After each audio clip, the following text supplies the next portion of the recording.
But TikTok's algorithm does not reward calm and measured videos about responsible investing. It rewards this.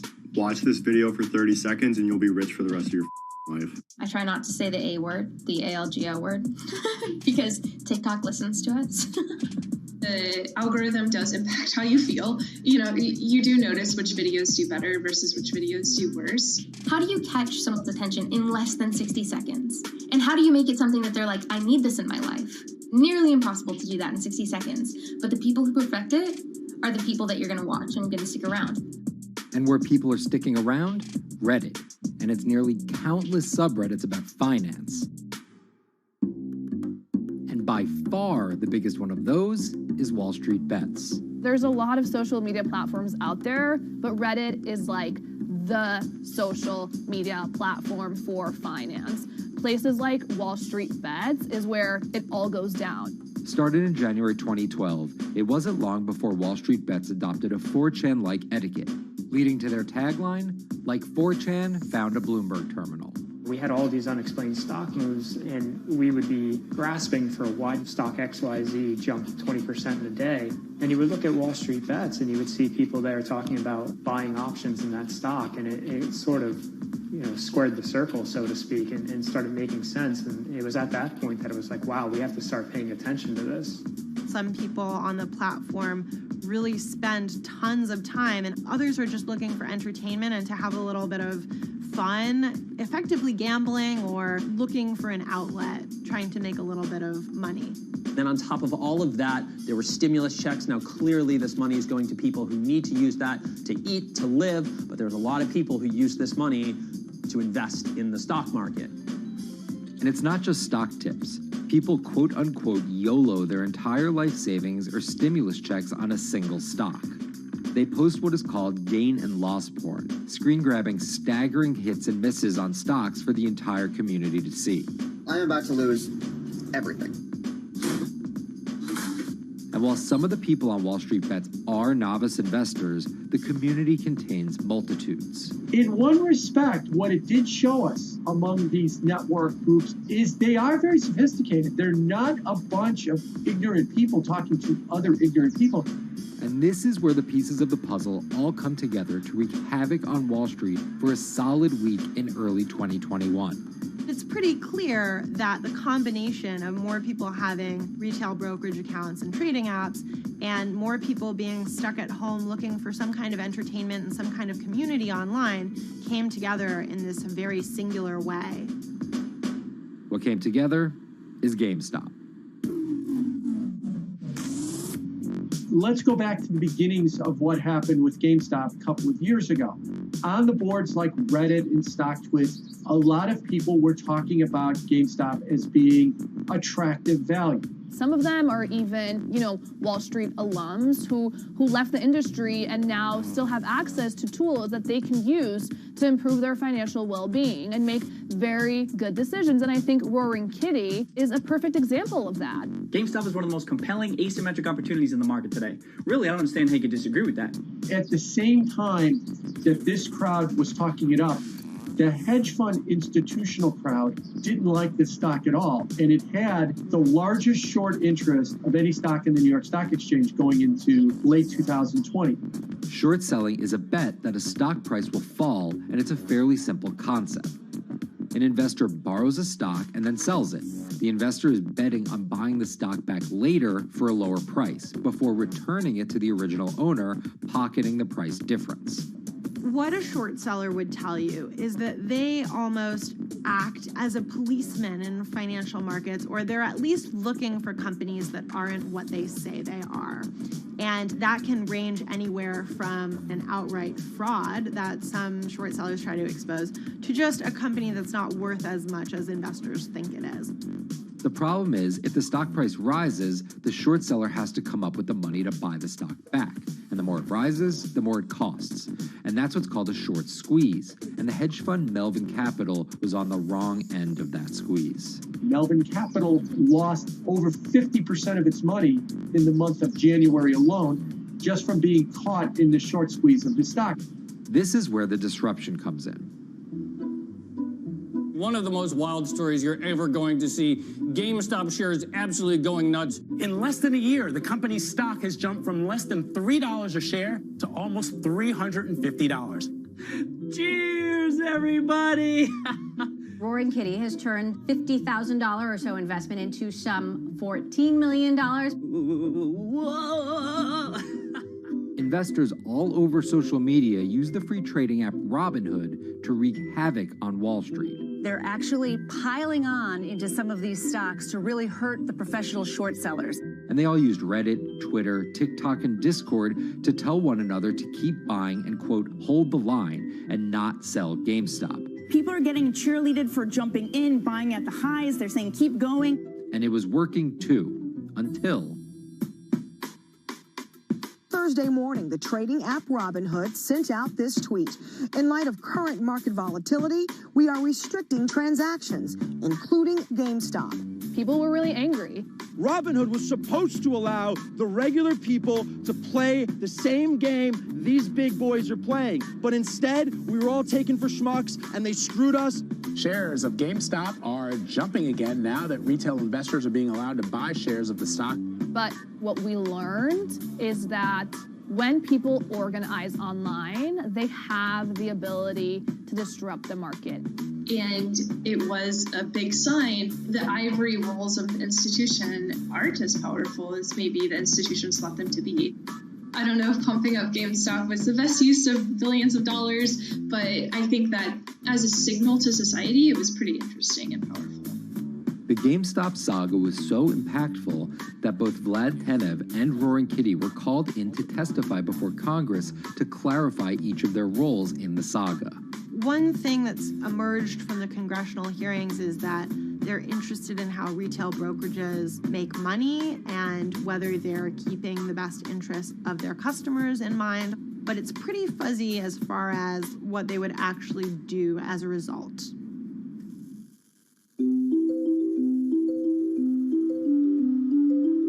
While the frenzy around GameStop eventually subsided, it didn't take long for retail investors to find other areas to invest their money.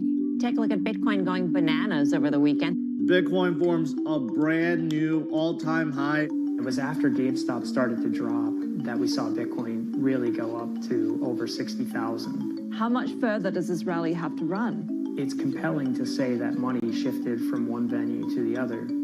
While correlation doesn't equal causation, there's a chart out there showing an inverse correlation on meme stocks going down and cryptocurrencies going up.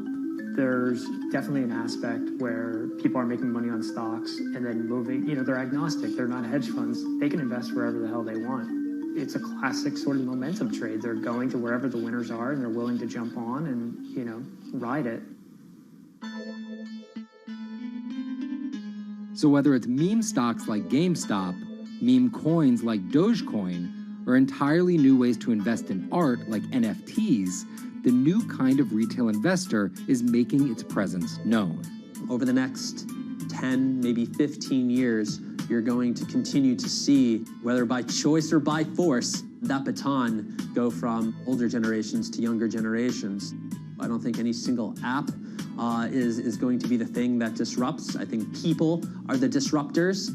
How people get ideas about what to invest in has become increasingly entwined with social media. And as social media companies govern more and more of our lives, the fact that now they're tied in more intimately to people's wallets is something that we might want to understand better. Usually what disruption, I think, means is technology comes in, whether it's blogs to the newspapers or online retailing to brick and mortar.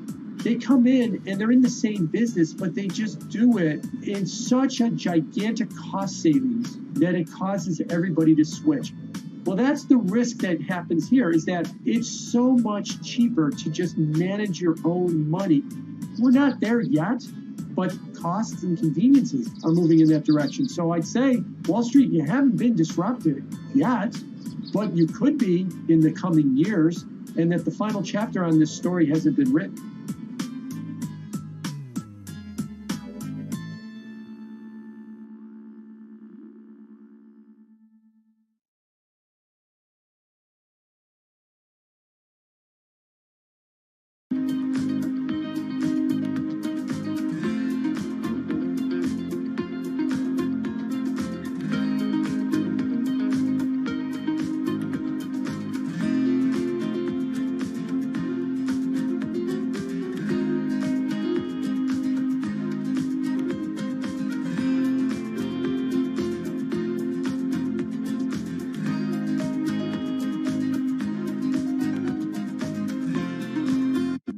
Meet Bloomberg's own David Nicholson. Now, his happy place is out in the field, on the open road. But like the rest of the world lately, he's been working from home a lot more than he's used to. COVID-19 has prompted a massive urban exodus as professionals of every ilk yearn for more space to live and work. As a result, rural areas have exploded, and they're poised to experience a resurgence as more and more families pack up and leave the big city to try out life in the burbs. But there's one problem with that. Not all internet speeds are created equal. Anyone who might need to upload or download large files for a living may not want to pack up and move to that cabin in the woods just yet. Now, David's house isn't a cabin, but it is in the woods, and inexplicably, his internet is workable. My internet is okay. I pay a lot for it. It's around $140 a month. The download speed's great, and the upload speed is terrible, which is really bad for my work because I have to upload these massive files. But I'm definitely one of the more lucky ones in this community. Just a few miles down the road, my buddy has awful internet. It's usually under 2 down and under 0.2 up, so it's often unusable. Some days it's around 1, and other times it'll drop down to about 0.2, 0.3. I just want to be able to have internet at my house without having to go outside the normal ways of acquiring internet. It's really frustrating. We're literally miles, a few miles away from downtown, and it just cuts off. This is a problem, and the solutions are not there yet, because getting high-speed internet in rural areas en masse is something our providers may simply not be ready for.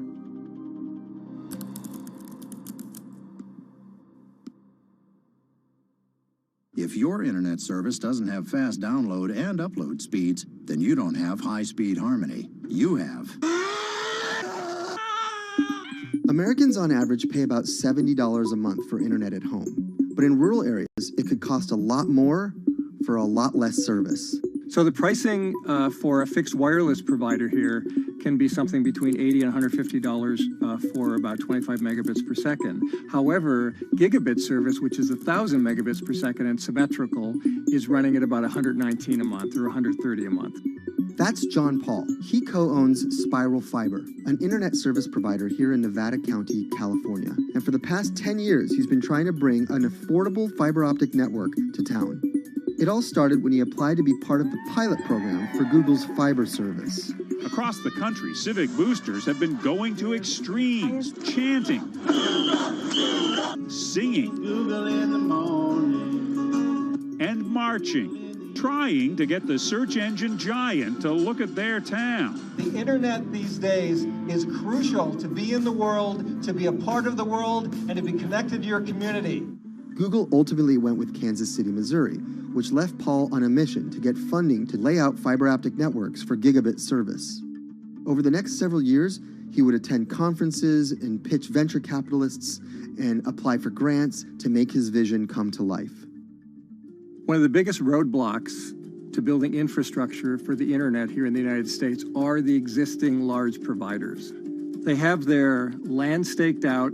They would prefer that nobody come in and compete against them. In 2013, we applied for a grant. We went down and met with the commissioners at the California Public Utilities Commission. It was an arduous process to get funded, but we finally did against all odds. We got a $16 million grant, and then we went out to seek venture capital. Then, in March of 2020, the pandemic hit the world. Everybody got locked down, and everybody came home, and everybody started using the internet. And I remember seeing on one of the local fixed wireless providers' websites, they've said, hey, we know you're all staying home, but please don't use too much video, and please don't use too much bandwidth. And I thought, that doesn't work. The U.S. connectivity gap is far greater compared to countries that are considered its peers economically. Some developing nations actually have better internet than rural America, like in Kenya, which has a state-of-the-art fiber optic network fed in from their coastline. The American connectivity gap does largely affect rural areas that are either outside of service coverage or simply prohibitively expensive. This is Rebecca. She and her family moved to Nevada County just a couple miles down the road from David. They took for granted that high-speed internet would just exist in the area, and it's not something they even bothered to check on before buying their house. Turns out, all they got was dial-up. We wanted to move where we had a little more space, room for the kids to run around, just be out in the mountains a little bit more. Having come from a bigger city area where Wi-Fi is pretty readily available, we hadn't really considered that in our purchasing of the house, whether that would be an option or not. When school started, and now that we are remote learning with our children and we're doing everything from home, we didn't have the option to do that at our house. So every day when school would start, we'd have to pack the kids up and we'd go to my in-laws' home. They have a little cabin up in this area that does have Wi-Fi already. Rebecca's situation is the norm in rural America. According to data from the Federal Communications Commission, just 4% of urban Americans lack access to broadband internet. That's compared to almost 40% of people who live in rural areas. While that was the case, there were also racial and socioeconomic divides in terms of who had that access. In addition to that geographic difference, low-income African-American students, Latino students, and first-generation college students were more likely than others to have only one device at home that's shared among multiple siblings and or lack access to that actual connection. For most American towns, there's also a lack of competition, forcing internet prices up. And large providers like AT&T and Comcast aren't incentivized to expand service to these rural communities. This is how Xfinity makes life simple, easy, awesome. So in our area, we have a small imprint of Comcast, but they're not going to go out to the more rural areas. It's just not cost effective for them to do it as a large company. In order to lay fiber cable, you're actually physically digging trenches into the ground. And for internet service providers, they're primarily focused on maximizing their profits. And so the fewer customers you have, in any square mile and the more fiber you have to lay, that's just kind of harder to pencil out from a purely economic standpoint. AT&T released a statement on the matter, expressing the need and desire for government assistance to fund fiber optic expansion to areas deemed unprofitable. Comcast released a similar statement encouraging more public-private collaboration on this effort. Federal agencies do offer grants to help communities build broadband networks, but many have argued that there's not enough flexibility on how to use these funds.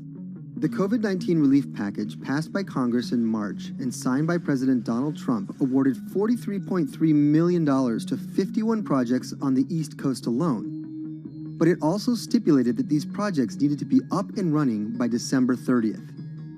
For contractors who plan projects months and years in advance, it's a scramble to rearrange their schedules to meet that deadline.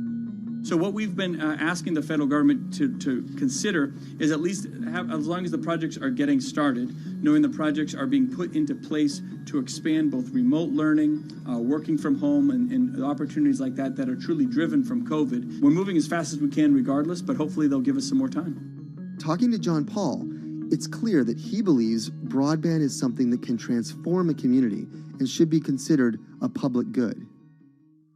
One of the first communities to come on in the United States with full-on gigabit service was Chattanooga, Tennessee. Now, they're a bigger city, but they're a city that was economically in a downturn. In the last 15 years, the city of Chattanooga has turned around in an amazing way. It's a nexus for young people to move to. It's a place where technology happens. It's not just about logging on to Zoom, to connect with your colleagues who might be in New York City. It's also your ability as a small business, operating in the town of Nevada City or wherever it may be to, quickly upload your payroll documents or something onto the cloud, or to quickly, swipe a customer's credit card. There's just some really basic business functions and mechanics that I think people in big cities really take for granted, and that are just going to be a much bigger challenge for small business owners in rural areas.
Historically, the marginalized people, you call them as untouchables or Dalits, they have been kept away from the center of the knowledge. Once you are born into a caste, it is very difficult for you to grow beyond that. You are stuck in that identity.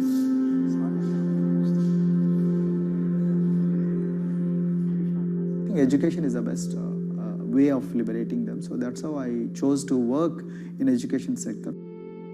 The kind of education that we are giving to the marginalized people is going to change not just the fate of these communities in Telangana, but it is going to be the source of inspiration, source of hope for all the marginalized in this country.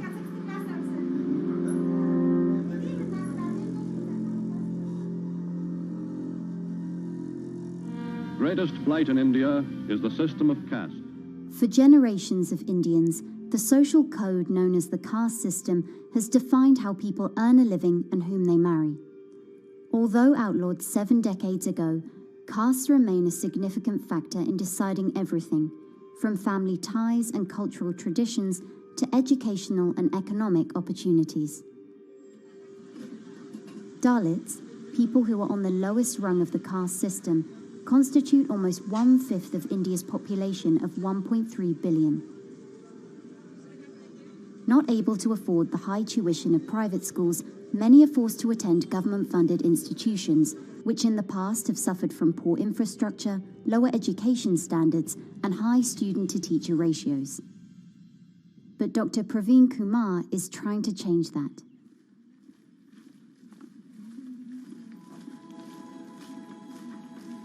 I am currently working as head of Telangana Social Welfare Residential Schools. So totally above 400 schools I manage. These are all residential schools for the students who are historically marginalized but talented and then poor. My friend also Of them, 60% are girls and then 40% are boys, because girls are more marginalized among the marginalized. Their voices are always suppressed. My approach to improve the conditions in the schools has been put your eyes and ears on the ground always. Talk to the parents, talk to the teachers, talk to the students, stay in the schools and then understand their problems, their challenges, both in classrooms and then the corridors and the dorms. Then go to the dining halls and see what kind of food they are eating, and then go to their homes and then what kind of food they are getting and what kind of challenges the parents have.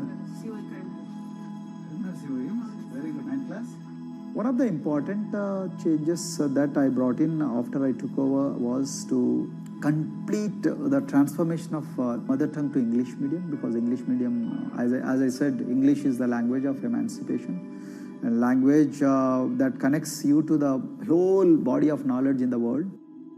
So we had to train a lot of teachers. Refer to the dictionary also, okay, and find out the new meanings. As well as describe about. Hey, Ruchita, how are you? Hi, Sindhu. Fine, thank you. And how about you? I'm fine too. It's been a long time. Identity is extremely important. There is a scientific evidence to prove that your sense of identity is extremely crucial to your growth as a successful human being in your life. If you accept an identity which is very humiliating, which reminds you of very painful past, I think that identity will not help you to grow. I'm not saying that you should forget your past. I'm not saying that, but that should not be the bubble in which you must live always.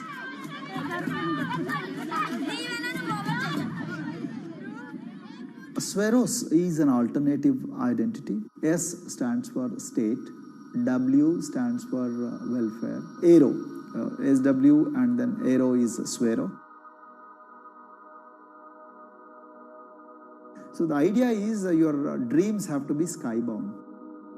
So that is what we are trying to achieve by changing the identities. Like, you say, I'm a Swero and I aim to be a doctor. I am a Swero, I aim to be a top-notch engineer. I am a Swero, I aim to be a top bureaucrat of this country.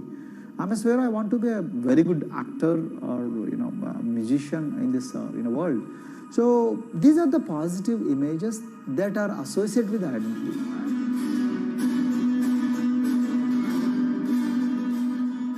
Just to give an example to you, in 2012, in our institution, we used to produce about 6 doctors per year. But because of our, this self-liberating ideology of Sveroism, we have, this year, we have produced about 189 doctors. This is phenomenal for any poorest of the poor people. You know how difficult it is to get into medical colleges in this country. So, but today, because of this ideology, the students have been able to achieve this, feat. Pujita has been a farm laborer, and her parents themselves are agricultural laborers. And then this girl used to sell vegetables, but thanks to the residential education institutions, she came to the Gaulidoddi campus, and then she toiled very hard for 1 year, despite many problems. And today, I'm so happy to share with you that she has joined one of the prestigious medical colleges in the state of Telangana, Usmania Medical College, and then in future, she hopes to be a gynecologist.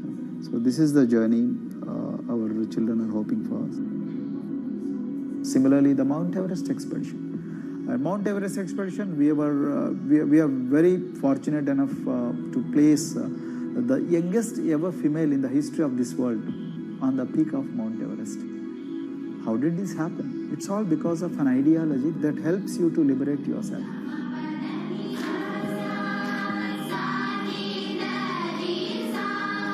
We got a lot of extracurricular activities, and most of them got institutionalized now. So, for example, music.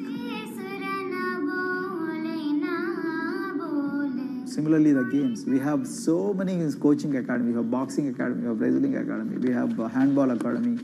So we have, kabaddi, the traditional Indian sport. We have golf. We have introduced the golf also. Like golf is generally played by so-called rich people, but today even poorest of the poor people also are being trained in golf in our schools. Wow. So our intention has been to give all 360 degrees, type of opportunities to the students, so that whoever is interested in whatever activity, they can go and then do it. Break the barriers, break the fence, at least mentally, because poor people have been programmed to be victims, programmed to be subjugated, programmed to be on the margins, always, programmed to feel inferior. We wanted to change on that. There are certain games which are exclusive to rich people. There are certain languages which are exclusive to middle class and upper middle class in this country. To put it in one word, the sole aim of introducing all these co-curricular activities is to break the stereotypes which are recklessly imposed on these people. Their stereotypes Dr. Kumar knows all too well. Born a Dalit, his grandparents were labourers and access to the village well was restricted. Dr. Kumar credits his parents' belief in the power of education with helping him realise his aspirations. He went on to join the Indian Police Service, attended Harvard University, and then began pursuing educational reforms back home. I attribute whatever I am today, it's to my mother primarily. They educated me in the village, although there were no good schools. So then I stayed in social welfare hostels, the hostels which are managed by government for the poorest of the poor kids. I passed with reasonably good grades. Then I went to university, and then I faced worst form of discrimination in the universities. Like there were, in those days I'm talking about, so the bathrooms and the toilets were exclusively meant for scheduled castes and scheduled tribes. We used to fight discrimination on one hand, and then again, try to excel in academics, day in and day out. So that's how I came to education, because I deeply believe that education is the only important weapon that can really, place the poorest of the poor people from a very victimhood orbit to a prosperous orbit. I think in future, this is going to be a game changer for the marginalized in this country.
If you look at a thermal image of a city and then compare that to a map of vegetation, you'll find that where there's greenery, the temperature is lower.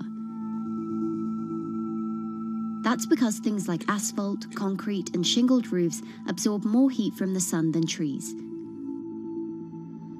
This is the urban heat island effect, and it accounts for higher temperatures in cities, often by several degrees compared with their surroundings. It's becoming a huge risk to human health as growing urban populations exacerbate the heating effects of climate change.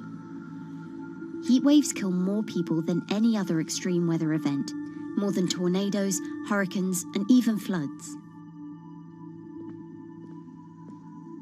That's why urban heat island mitigation strategies are being studied in Singapore by a group of researchers. The government-backed project called Cooling Singapore is now in the process of combining everything they've learned to create a digital tool that can help cities all over the world, starting with Singapore.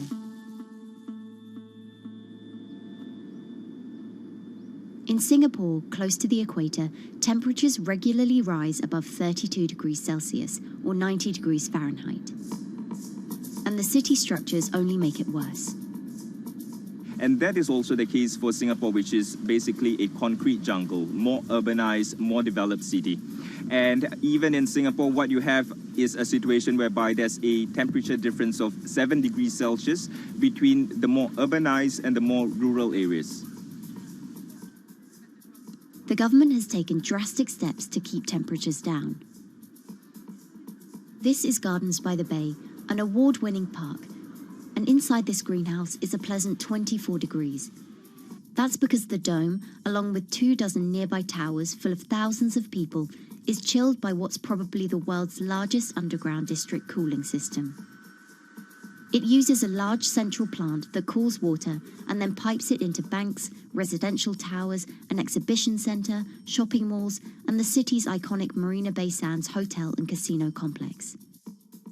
So one of the biggest perks of using this system for the buildings is that they can save 40% in terms of electricity usage compared to your traditional air conditioners. And with Singapore relying on natural gas for most of its power, this new system means emission savings equivalent to removing 10,000 cars from the city's roads. That has big implications for the rest of the world. If things stay as they are, more than a third of the world's electricity could end up being used to cool buildings and vehicles by 2050. As the world gets hotter, gets warmer, there is a greater need for air conditioning and as well as refrigerators, for instance. And the more people are buying these household appliances, the more energy usage they use, and they release heat more, and that then exacerbates climate change. It's a vicious circle. And so since 2017, researchers at Cooling Singapore have been identifying design solutions that reduce our need for so much cool air in the first place. One thing many cities have in common, and that's the importance of vegetation. That's a very important measure to mitigate the urban heat because of the shading effect, of course, and the psychological effects of the vegetation, and also because of the possible evaporative cooling effect of the vegetation. Vegetation can be, of course, on the ground floor in form of trees and shrubs, and you can walk under them. This is the so-called canopy layer that the vegetation forms above us. But vegetation can also go up the facades of buildings, and it can go to the roof of the buildings. Luckily, Singapore has been striving for the garden city feel for quite some time. It was a vision initially introduced by then Prime Minister Lee Kuan Yew in 1967 to make life more pleasant for people. And today, Singapore is one of the world's greenest cities in terms of urban vegetation. Kampung Admiralty, a community centre that contains health facilities and social spaces, now provides more green space than the plot of land it was originally built on. It's topped by a roofscape of staggered terraces covered in local plants, which functions as a community park, and a village green in the centre that contains farm plots for residents to tend to. Park Royal on Pickering was designed as a hotel in a garden that doubled the green growing potential of its site. There's now 15,000 metres of sky gardens, reflecting pools, waterfalls, planter terraces and green walls. And the government has big plans as well. Singapore actually has a plan to plant 1 million trees and add more green spaces over the next 10 years.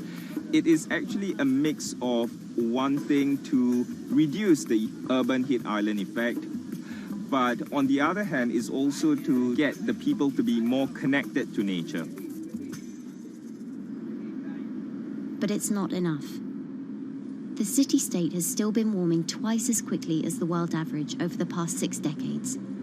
That's why Cooling Singapore has developed a catalogue of other potential heat mitigation measures. When you try to mitigate the urban heat island effect in a city or in any building, in a village as well, the first place to start is by shading of the windows. You have to keep areas clear so that the wind can move through it. Water of a certain depth can act as a very good thermal buffer. If you have to construct heavy buildings such as high-rises, at least you can make the surface, the facade, less heavy, and you can protect it from direct sun penetration. You have to make sure that no combustion engines will be in the city in the middle, in the medium to long-term range. So ideally, the electricity production is outside of the city, and you bring just the clean electricity into the city. You can at least minimize the use of energy in the city, and you can start to slowly convert the roofs, the facades of the city into production areas for renewable energy. In Singapore, unfortunately, this is a limited option, but in the long run, it could produce up to 20-25% of the energy, of the electricity needed in Singapore if all the roofs and the areas in the buildings, on the facades would be used to do that. With so many different ideas, Cooling Singapore is also designing a virtual model of the city to test them out. It's called a Digital Urban Climate Twin, or DUCT, that will calculate how each element of the city's design will impact the urban heat island effect. That means we model not only the geometry of the buildings digitally, but also we model the transportation, the insulation, the temperature, the radiation coming from the sun, the weather, the local climate, the even very, very microclimate of the city, the water, the movement of people in the city.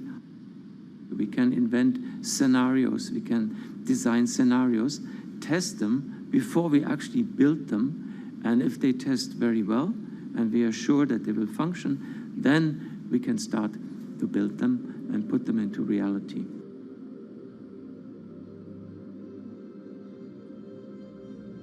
Singapore will be using this new tool to figure out which actions it should take next. And the model can be applied to any city, whether it needs to keep heat out or keep heat in, which will ultimately save energy, slow climate change, and improve our quality of life. So this is something that Singapore will be able to export, maybe even together with its city development systems that it already has. Singapore is one of the very few cities in the world that really combine this scientific approach with a very well-established urban redesign and urban design approach. Through its agencies and the combination of its agencies, it has achieved a lot in the past. If it keeps following the scientific path and the combination with the other knowledge in the city already, we think that it will be a very comfortable and very livable city in the future, even more than today.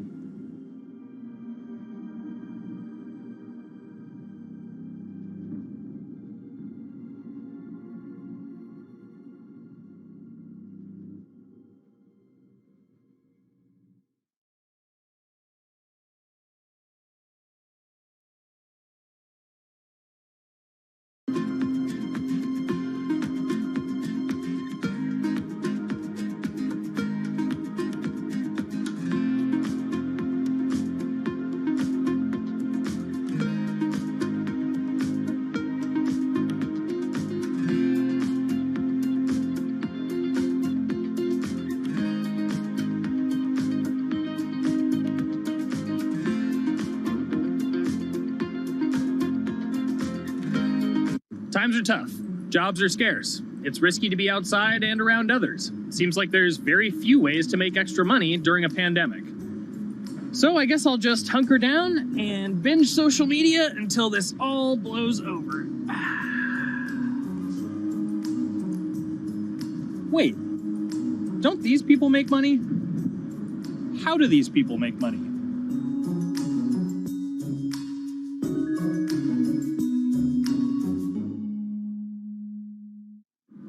Streamers, YouTubers, Twitch stars.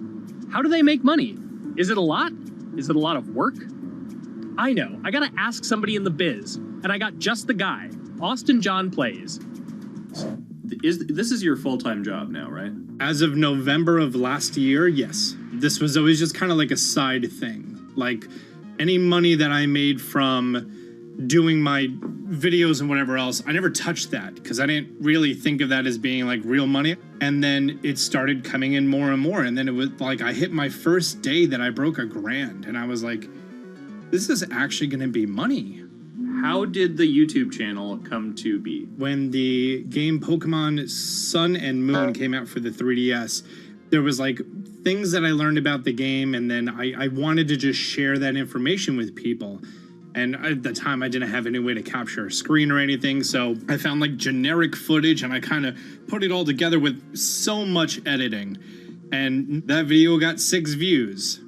And then 2 days later, I made another one, and that one got 12 views. And then I just started pumping out more and more content, and people were like, this guy knows what he's talking about. It really just started building on top of itself, and then it was like, my channel really focuses on tips and tricks. So I play a straight 18 hours, and I'll finish the game or get to about the 40-hour mark, and then I'll make my first video. While I'm going through, I have a giant notepad and just scribbles everywhere, and I make these notes of like the things that stumped me, so I know the things that may stump other people. What do you need to think about if you're building your YouTube channel? 1, you need to do something that you're passionate about. Not that you like, not that you think you're gonna make money on, something you're passionate about. The other thing is something that other people are passionate about. It holds a special place to them. And third is, it needs to be something that people are gonna seek out information on. In order to enter into the marketplace, you either need to be better than everyone else, you either need to be faster than everyone else, or you need to be more accessible than everyone else. And you can't be more accessible because it's already on the platform. Granted, if you understand how the algorithm works, which is very similar to Google Analytics, then yeah, you can have a little bit of a head start. But if you're not doing it faster, and if you're not doing it better than everyone else, then why should anyone watch your channel? So my income as a YouTuber kind of breaks down to 3 different ways. 1, which is the bulk of it, which is ad revenue. Whenever you go and you watch a video and then there's an ad and you wait 5 seconds and you hit the bottom right corner and then you go on to the next video, or a non-skippable ad, or the video starts immediately, you get the little banner ad at the bottom, or if you scroll down from the video, the first thing that shows there is an ad. Those are the 4 different types of ads that can appear on every single YouTube video. And all of them pay a certain amount. It varies on lots of things, like the country of the person who posts it, the country of the person who watches it, the time of year, where you are in the quarter, if there's anything going on with a reduction in ad revenue. Like, great example, COVID-19, companies weren't spending as much on advertising. So because of that, CPM went down.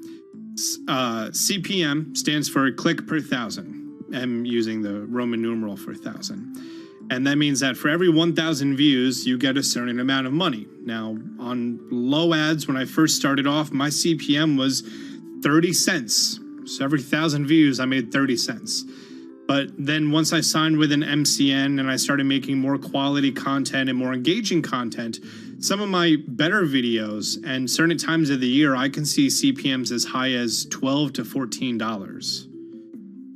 And there's a big fluctuation between, you know, if I post a video when there's no ads being spent, like January and February, that's the reason a lot of your favorite YouTubers and also TV shows don't post new videos in that time of year because ad rates are down. Why are they going to make content then? Instead, you're recording and you're bulking up for when ad revenue is higher. The second way that a YouTuber makes income is support, crowdfunding, things like that. When I first started off, Patreon was really the only option, but then they started rolling out supporters and members for YouTube channels. So whenever I have a live stream, you can click a button and then you can become a member, and then you get special icons next to your name. I believe they're called badges, or on any video, you can hit the join button, and that helps support the channel. And then the third aspect of that would be merch. And for me, my merch has been somewhat basic. In fact, I'm wearing one of my t-shirts from last year right now. You have to endure the times that your first video gets 6 views, that you post it on Reddit and they say, shut up, and then an auto mod bans you. You have to go through that, because until you go through that and you discover why you're doing it, you're not doing it for other people, you're doing it for yourself. If you're not loving what you do, then it's not worth it. Huh. So make a channel about something that I'm passionate about. Oh, sweet. I guess I can make the channel about that.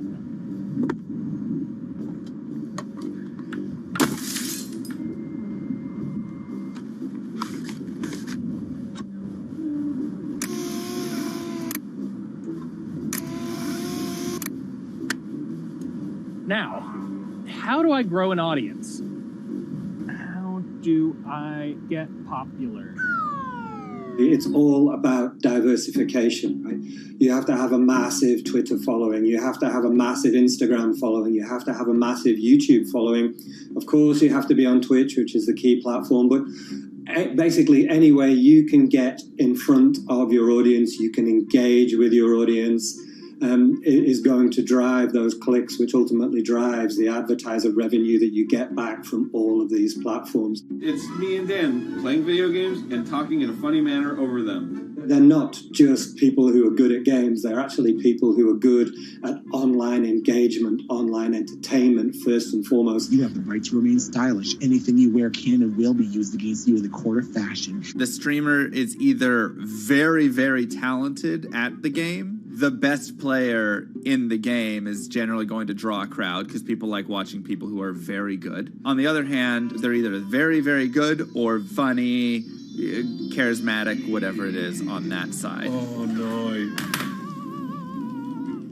You know, it becomes more of a show where they talk about other things outside of the gaming world, and gaming becomes really just a backdrop and an excuse to engage with that audience. There were those weird, like, Ronald McDonald, like, straight to VHS movies. You remember those? I'm personable, I'm chatty. I would kind of, when boring things were happening in the game, I would ramble on about, movies I'd watched or books I'd read and, or conversations I'd had and stuff like that. And so I think being personable was a big part of that.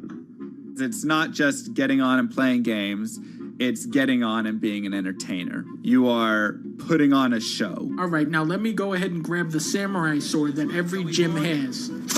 Okay, he's dead. To have a larger audience and to have that audience, I think, stay with you, you have to bring something extra. You have to find your niche. You have to find what works and what connects with the audience and what makes them laugh and what makes them keep coming back. You got to make it a little more exciting, all right? Throw in a hanging bishop. Have everybody in suspense for a moment. I think the real most important thing is to just get used to being on camera. Like in any sort of performance thing, is get used to talking on camera.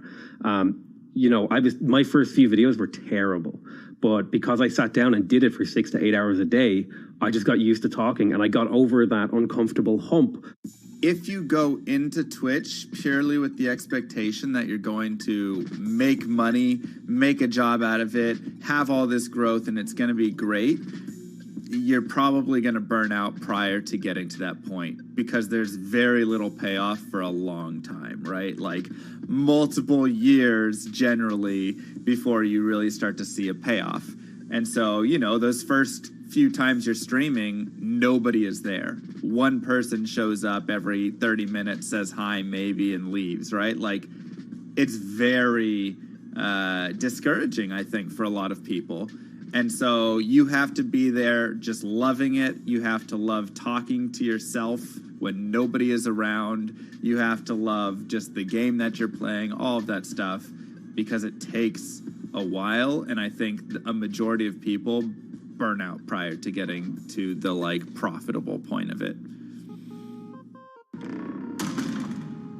And there you have it. My very own YouTube, Twitch, Discord, and streaming channels all ready to go live. It's a veritable social media ecosystem just on the verge of thriving. So, don't forget to smash like and subscribe, and visit my Patreon for perks. Also, go to my merch page. And one last thing, stay cool, my friends.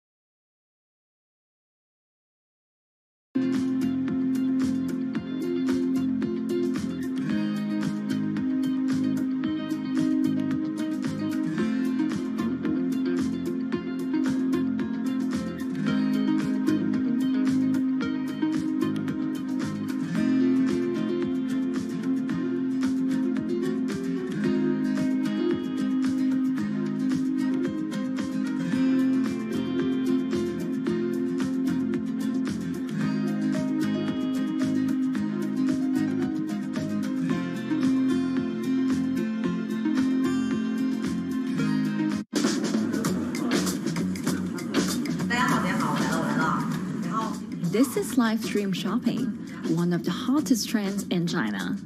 Every night, tens of millions of people watch live shows hosted by influencers like Via and buy the products they recommend. On e-commerce and social apps like Taobao and Douyin, the sister app of TikTok. 我觉得已经改变了大家的购物的方式。其实各种各样的产品，哪怕你不买，你也可以来看。当然，你看了，你就有可能会买。It's not about, only shopping. It's about the experience. It's about having fun. You got to see 3D. You got to see in some kind of action. It's almost like a theater act. The internet craze has taken over China. By the end of 2020, the country had almost 400 million live stream shopping users. China's live stream e-commerce market has also grown dramatically, with an estimated value of $161 billion in 2020. It's becoming popular outside China as well. So, is live streaming the future of shopping?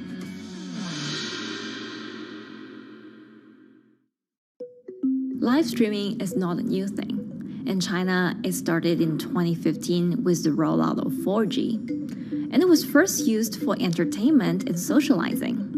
Many live streamers performed for their followers or chatted to them, making money by receiving virtual currency and gifts. In the West, live streaming is mainly the domain of avid gamers. In China, it's broken into e-commerce. China actually has a very big e-commerce empire, so it uses these super apps, what we call, that you have payment, you have search of information, you have recommendation system, and you have huge amount of goods available on the platform, and as well as a lot of consumers. So with this advantage, they merge these features of live streaming to make the influencers actually sell goods. Here is a perfect choice. Nice neutrals, beautiful print, nothing overwhelming, and the warmth and comfort of flannel. This is item. Traditional TV shopping involves a one-way direction, whereby a host introduces a product, demonstrates certain things, and say, call this number or something. But live stream shopping is live. That in itself is a very, very big difference. It causes different psychology. And live stream shopping is a very entertaining way of actually engaging someone else. When you shop, actually, this live streaming video will continue. It will minimize into a corner, and you can buy the items and pay all on the same app. And after that, the live streaming screen will just enlarge by itself, and the promoter will come back to screen. So it's very convenient. Taobao, one of China's biggest e-commerce platforms owned by tech giant Alibaba, added a live streaming function in early 2016. In the following years, other e-commerce and social platforms like JD and Douyin also integrated this feature.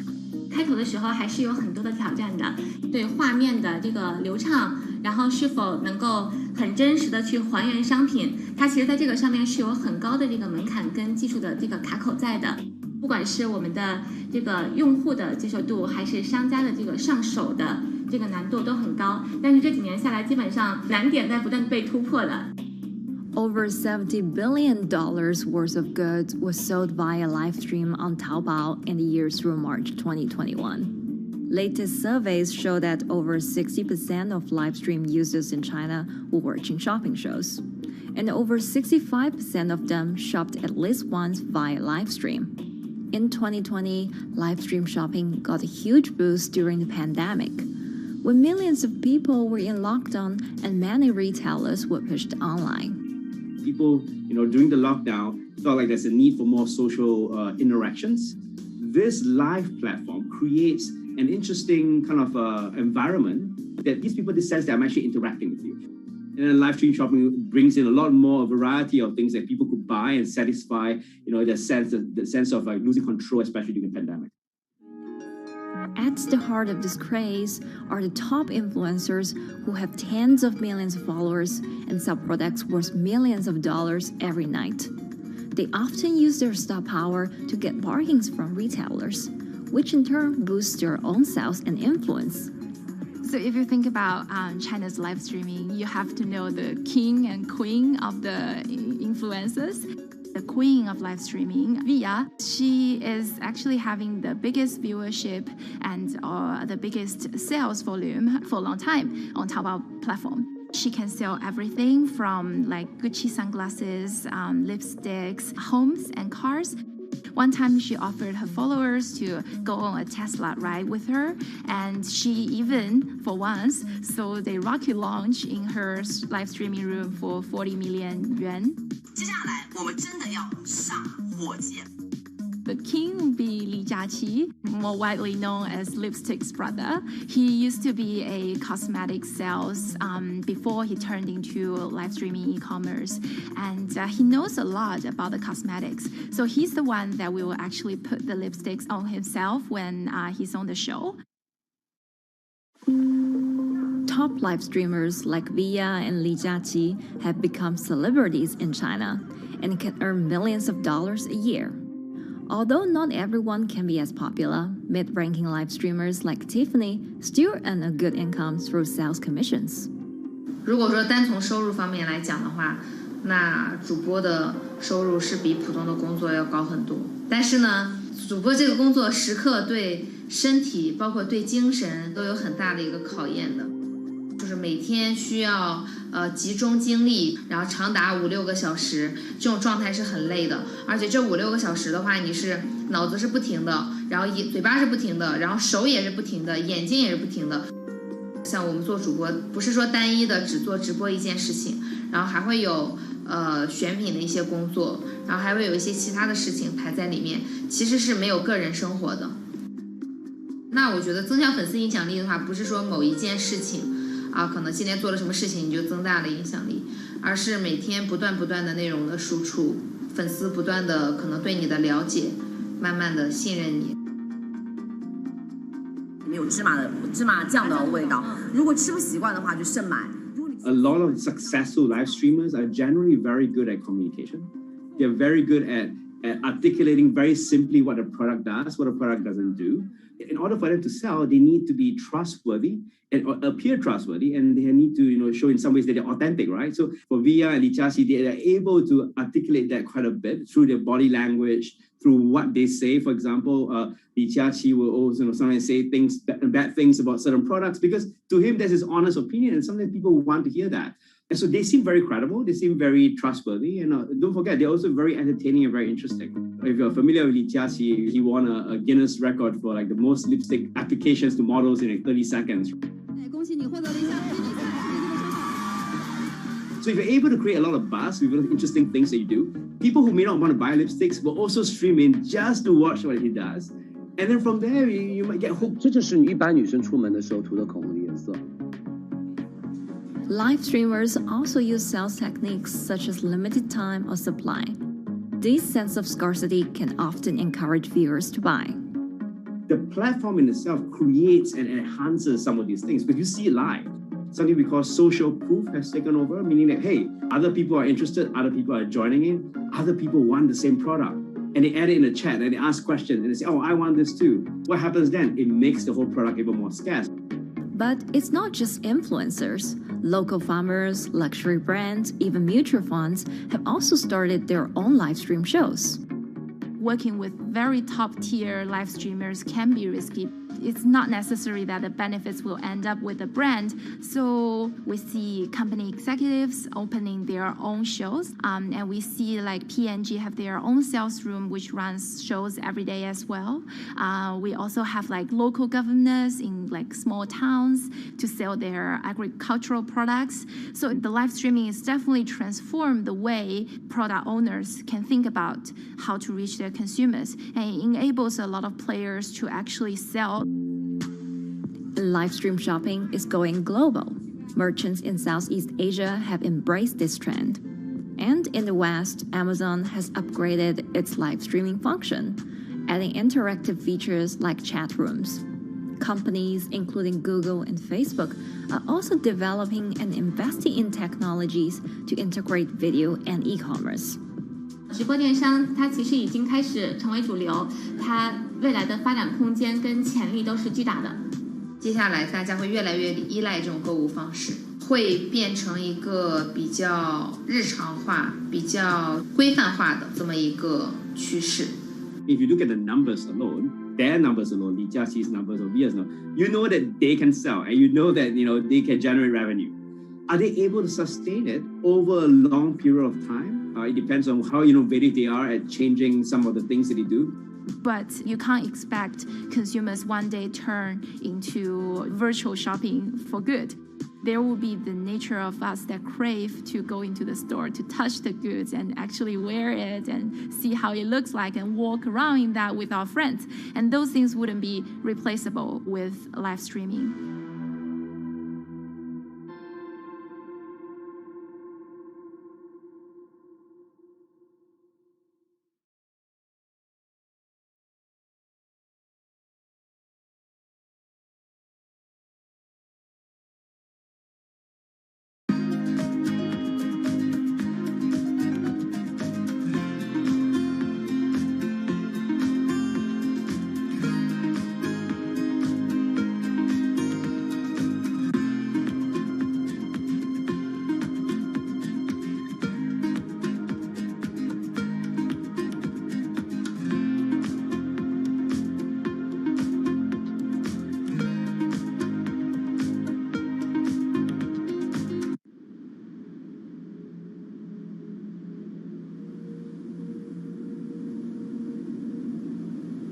Imagine that the oceans are actually the largest battery.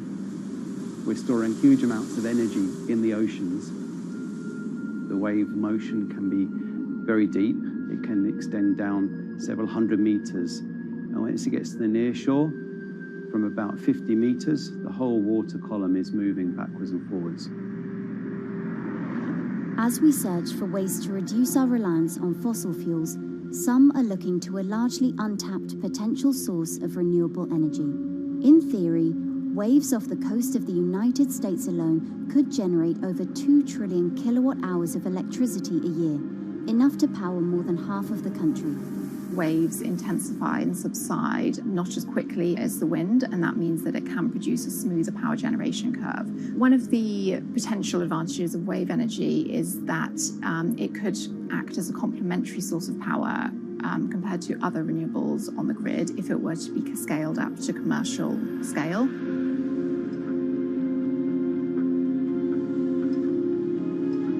For decades, engineers have been trying to convert wave energy into electricity, but a host of technological and financial challenges have complicated their efforts. In the years from around 2006 to 2015, there were a spate of bankruptcies in the sector, and this was largely because of a lack of kind of continuous proven projects out at sea with reliable electricity generation. Since then, companies have been trying to develop the technologies at a steadier pace and with a smaller cash burn. But the same questions remain. Can companies develop devices and technologies that actually work? Is wave energy just a novelty or something that can become a major renewable energy source?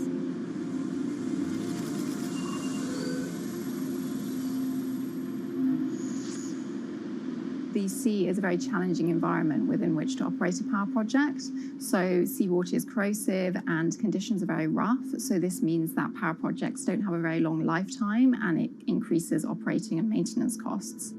Partly because of that, many early wave energy projects hit rough waters, such as the Palamas Wave Energy Converter in Portugal and the Isla Limpet project in Scotland. But that hasn't stopped others from trying. Companies are focused on testing projects out at sea, proving their durability, trying to raise capital and bring down cost. The sector hasn't really converged around one single technology design, and companies are kind of undecided about which design works best.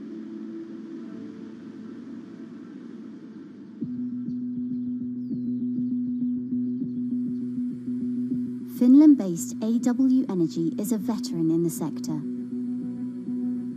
The first proof of concept of the company's device was made in the 90s after diver Rauno Koivusaari observed the strong back-and-forth movement of a hatch cover in a shipwreck in the Baltic Sea.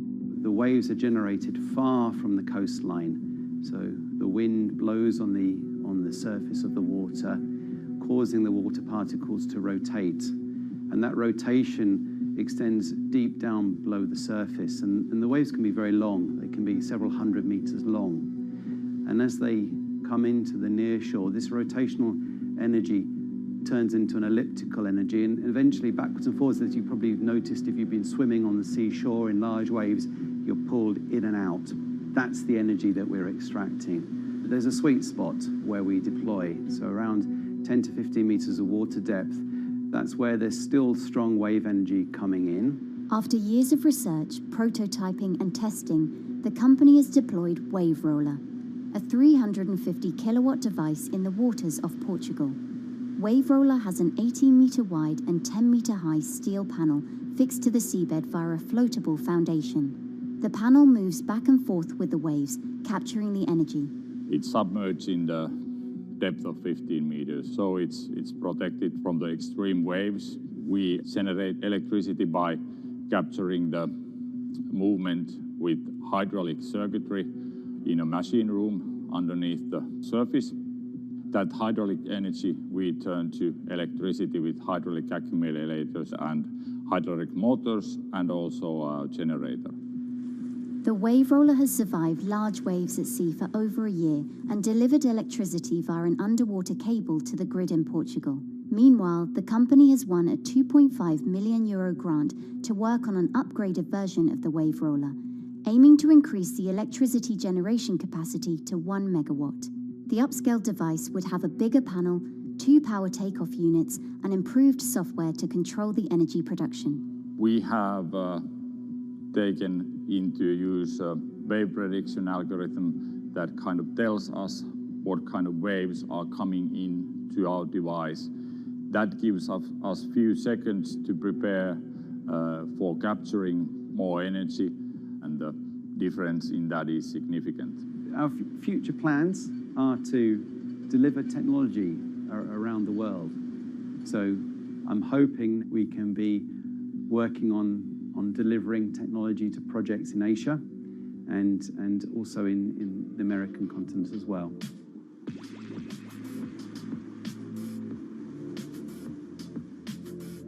Meanwhile, Israeli company Eco Wave Power is taking a different approach to capturing the power of the ocean. For the company's founder, Ina Braverman, developing new sources of renewable energy is a personal mission. I was born in Ukraine in 1986. And 2 weeks after I was born, the Chernobyl nuclear reactor exploded, causing the largest in history nuclear disaster. I was one of the babies that got hurt from the negative effects of such explosion. I had a respiratory arrest and a clinical death.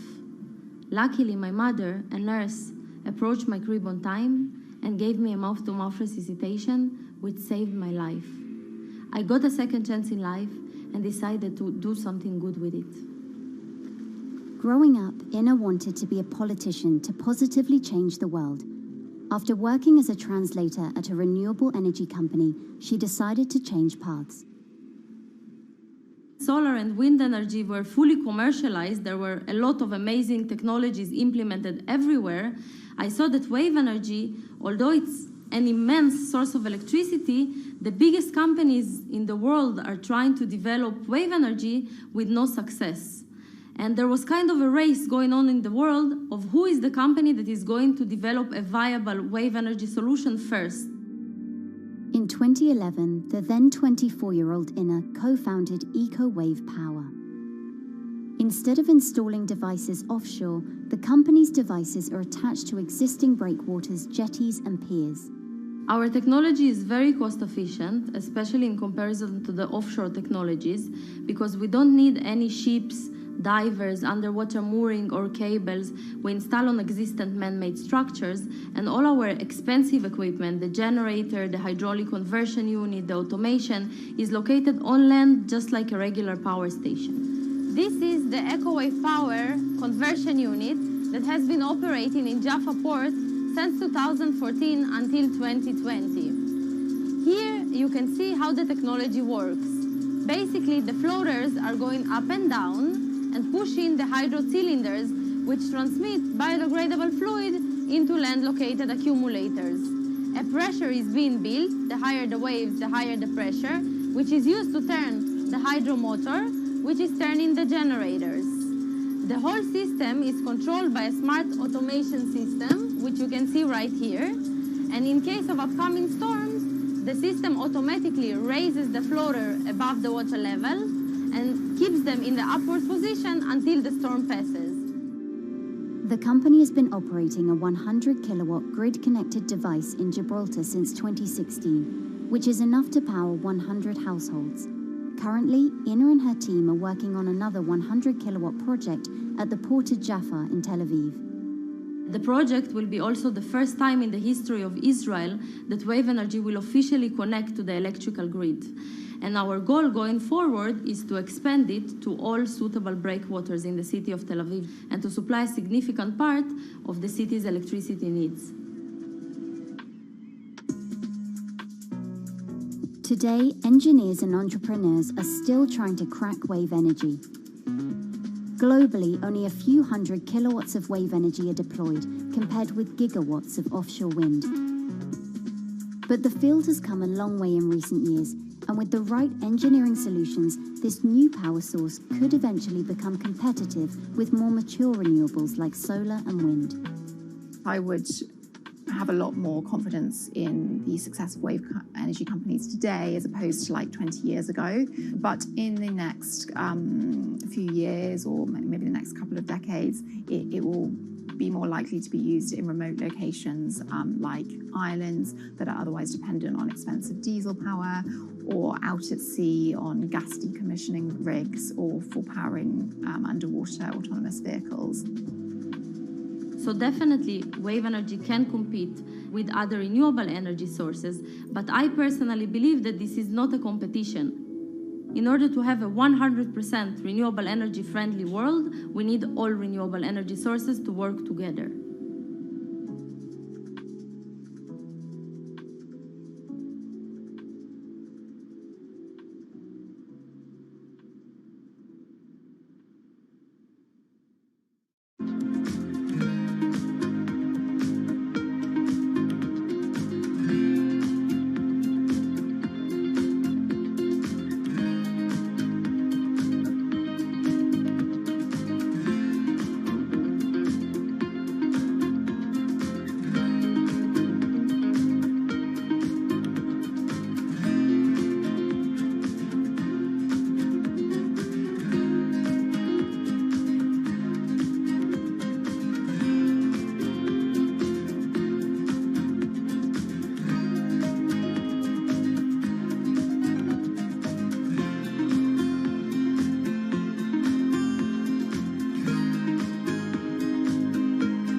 Who are all these people from? Who are all these people from?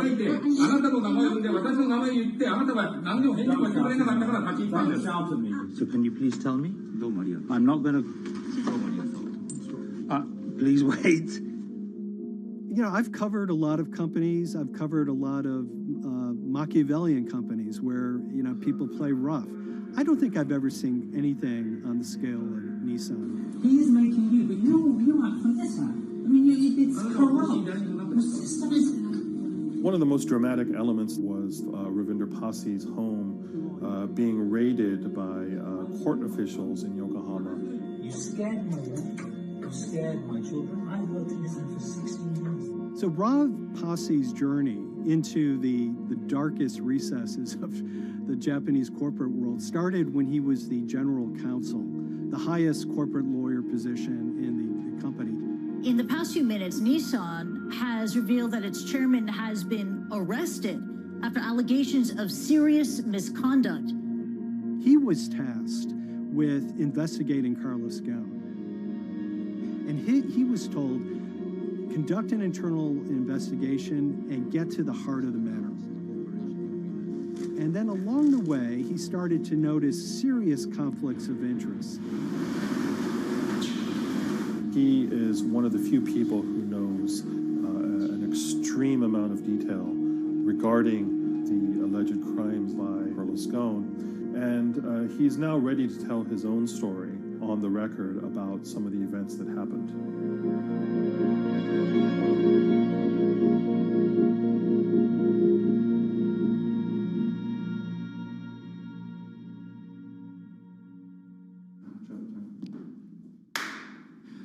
My name is Ravinder Passi. I'm the former Global General Counsel of Nissan Motor Co. Limited. And you could say, yes, I had a front row seat in terms of what was going on. When Carlos Ghosn saved Nissan years ago, he was depicted in Japanese comic books as this hero, and now maybe we'll see comic books where he's the villain. In corporate Japan, Nissan was quite an unusual company. It was led for 2 decades by a non-Japanese executive.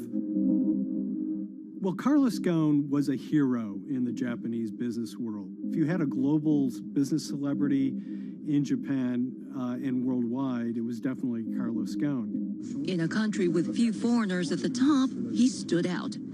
But over the years, he saved Nissan from bankruptcy, allied with Renault and Mitsubishi, and turned the alliance into one of the most competitive in the world. Yet as the years went on, you know, I think his ambitions changed a little bit. He started thinking about legacy plays, and one of them was to really tighten the alliance between Renault and Japan. And unbeknownst to him, there was a contingent of senior Nissan executives that were really felt threatened by that move. They really thought that they would lose complete control of the car company, and even in the government, there was probably a little bit of anxiety about a national champion in the auto industry falling under full-blown foreign control. Carlos Ghosn was an auto industry leader, respected by many in Japan. Now he's in jail. The arrest of Carlos Ghosn came completely out of the blue. This was in November of 2018. He was coming to Japan on Nissan's corporate jet for a regular executive meeting, and he was met on the tarmac by Japanese authorities who whisked him away to a jail and charged him with financial misconduct crimes. So what happened was that a power struggle ensued inside the company, and somewhere along the way, it was criminalized. By that I mean that there were allegations leveled at Carlos Ghosn about the way he reported his pay to Japanese authorities, the way he handled money inside the company, that in other contexts might have been a board action, might have been handled internally. A number of executives at Nissan decided to take this difference and take it over to the Tokyo prosecutor's office, and that unleashed a chain of events that would shake the entire auto industry. So after Carlos Ghosn was arrested, Nissan launched an internal investigation into the events that led up to his arrest. So Rav Passi was tasked with investigating Carlos Ghosn, and he was told, get to the heart of the matter, find out what Carlos Ghosn did wrong and bring it to our shareholders. It's really complicated because you had various things coming out of the weeds. 2018, the investigation has started, and we become aware of matters in terms of conflicts, actions by certain individuals that cause some concern because things might not quite be what they seem. So in our story, we really took a close look at Harinada and his role in Carlos Ghosn's downfall. Harinada is one of the most fascinating figures inside Nissan. He's also a lawyer. He's originally Malaysian. Hello, Mr. Hadi. And he had a meteoric rise through the company and became very, very close to Carlos Ghosn and other top figures. He had a front row seat at all the major strategic deliberations at the company. And when he discovered that Carlos Ghosn, as his final legacy play, was going to tighten the relationship between Renault and Nissan, he made a decision to go against Carlos Ghosn. And he became one of the key figures that decided that Carlos Ghosn had to go.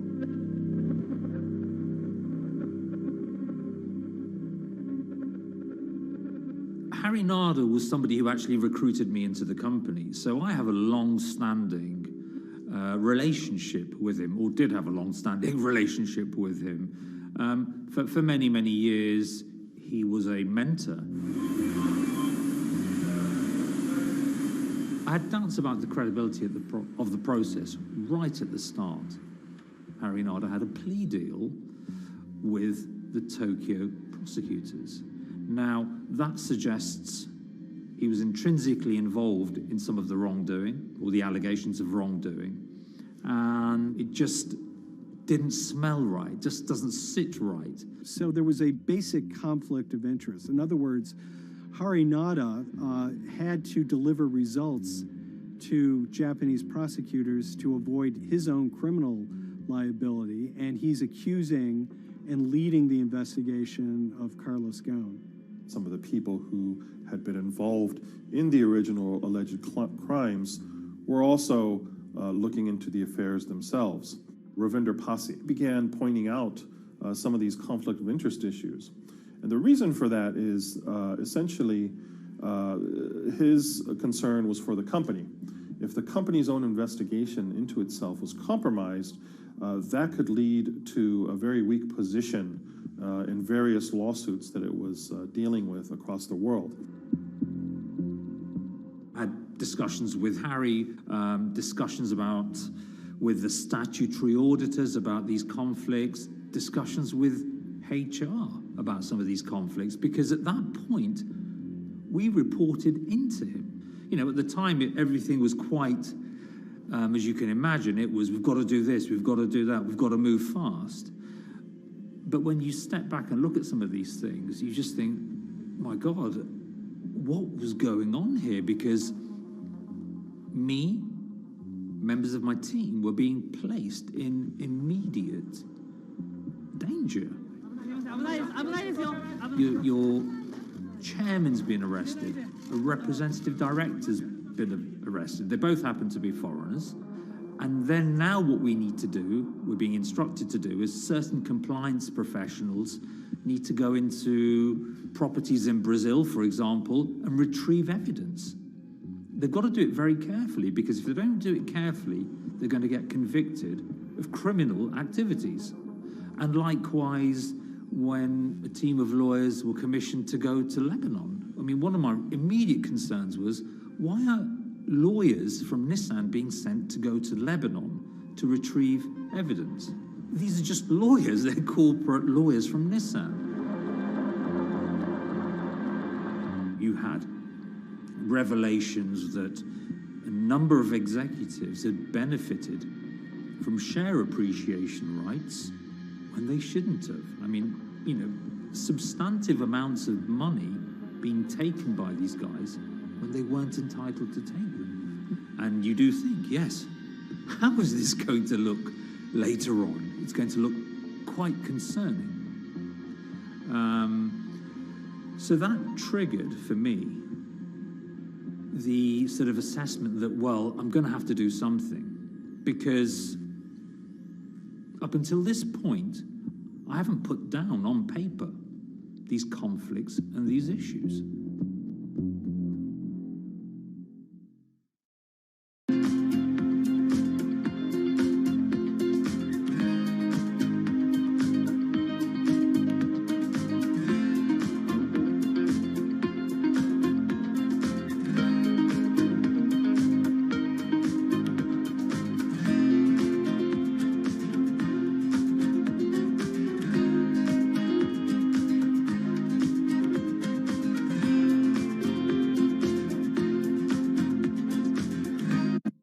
So Rav Pasi makes a fateful move. He writes this letter to the board listing every suspicion he has in great detail, backed up by evidence, backed up by memos, of why this internal investigation had serious problems.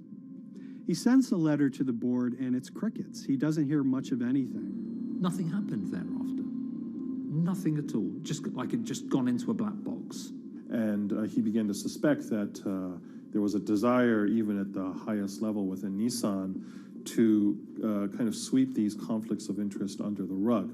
Unfortunately for me, I think, you know, again, with hindsight, people must have thought that this is the nail that's sticking out, and we can't have this.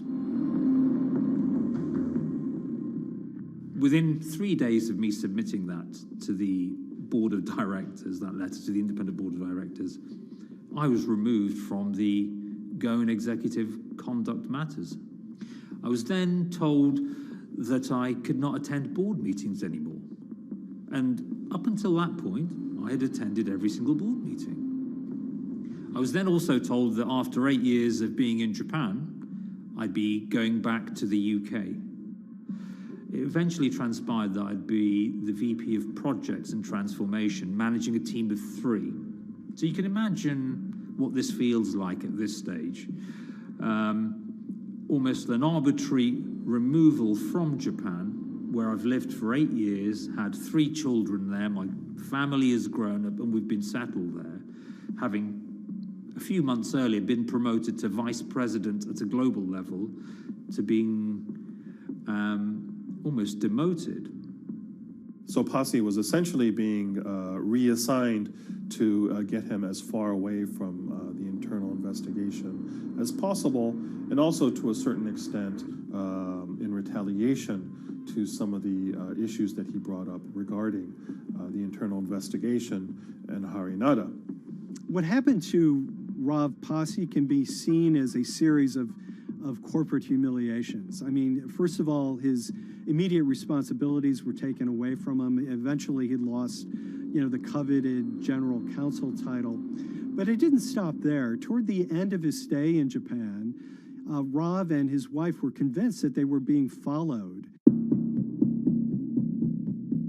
During that period, I'd noticed that whilst driving my car, I'd have other cars following me. First time I noticed this was around mid-March, and I was driving, I can't remember where I was going, but this grey van, small van, just literally started following me. And I noticed that there was somebody in the car taking pictures. And lo and behold, we were absolutely being followed either by people on foot or other individuals, 2 or 3, normally 2 burly men in a car, different cars at different times, following us around. They were following the family as well. And, you know, given I'd seen the Nissan security department behave in a very, very egregious manner with others in terms of following and surveilling, I was very concerned as to what they were doing and who they were giving this information to. Because if they're giving this information to the authorities, you do think, why? What's going on here? I mean, this is just not normal behavior. And this all culminated in a rather dramatic event in the middle of 2020. Who are you people?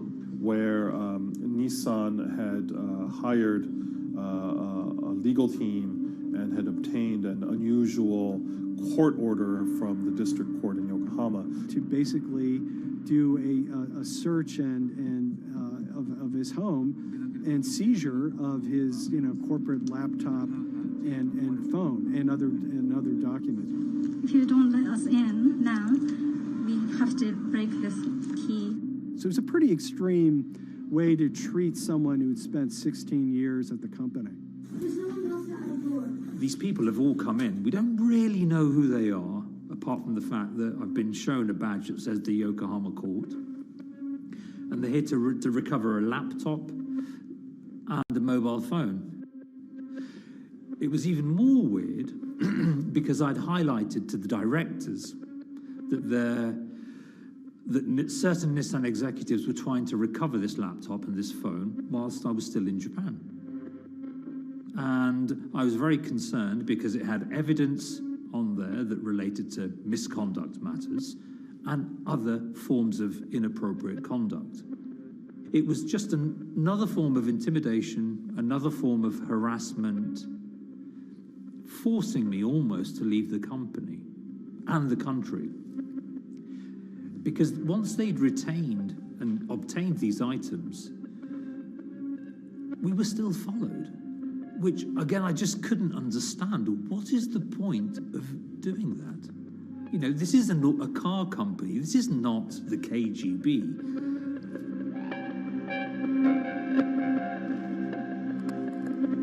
I think it's fair to say that Rob Posse didn't have full battlefield awareness of all the intrigue going on at Nissan. I mean, Harinata is interesting because he's both charismatic and charming, and one of the most brutal corporate infighters one could ever run across. This is a confidential company email, right? You should not have this. If he had fallen into line, he would probably still have his job at Nissan, be paid very well, and continued his work. A career that he spent 16 years building at Nissan is irretrievably broken. It's been smashed to smithereens. He and his family paid a huge price, certainly. But in terms of being able to sleep at night, I think, he's come out ahead. I highlighted issues to the highest levels of the company so that they could be dealt with appropriately by those in charge. There was no response to those, and there was retaliation against me. What's really profound, like absolutely profound, is that none of your colleagues, I mean people who you have known for years, forget it. Yeah. You're on your own. Yeah. And you got to be ready for that. You've got to be ready for that. If you take it on anyway.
This is the awful truth.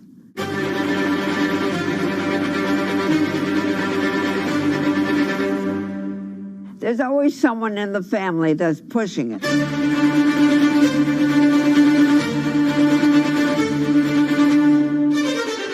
This lady does not deserve to be taken advantage of, especially at your age with your own grandchild. Yeah. My grandma is having to sue them. I'm testifying against them. Nobody's talking. They're one floor below right now. I get afraid to go in the elevator. It's sad that it had to devolve to this. It's like a soap opera to me. It's a very sad thing. It's a family feud. A family feud. Here's a family that, on paper, you would think has the wealth that so many people seek, yet at the end of the day, it seemed to sort of rip everybody apart.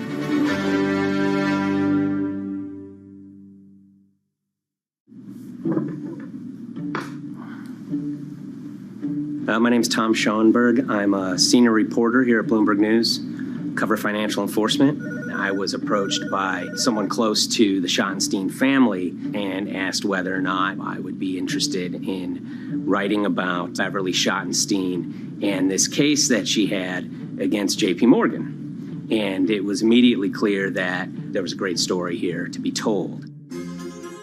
So I started just, assembling all sorts of documents that the family made available to me. That included a diary that Beverly had begun writing when she started having suspicions about what was actually going on with her money. Beverly obtained her wealth from the Schottenstein kind of retail empire that has at times included Big Lots, Value City, American Eagle Outfitters, DSW Shoes. Beverly's husband died, and at which point they sold off their portion of the company, bringing them an enormous amount of wealth at around 1990. Estimates of her wealth were around $90 million. She, for many years, had that pool of money being managed by outside advisors. Her grandsons in the late 2000s had both graduated and were becoming financial advisors. She gave them a little bit to work with, and over time, her grandson, Evan, became the trustee of her entire estate. Managing sort of family money is not a conflict. In fact, some ways in wealth management, it's kind of how you get your start. It's kind of the seed that you need to sort of get going in the business. But Beverly started having suspicions that something was wrong probably in around 2016. Well, there were suspicious things, but taken separately without everyone talking about their own experiences, it was hard to really put it together. She had written a check to her caretaker, Dawn, that bounced. So she went down to her local Chase branch to sort of find out what was going on. She wasn't getting paper statements in the mail, so she asked them to print out a number of her statements having to do with her checking account and her credit card account. So we went to the bank and asked for the statements.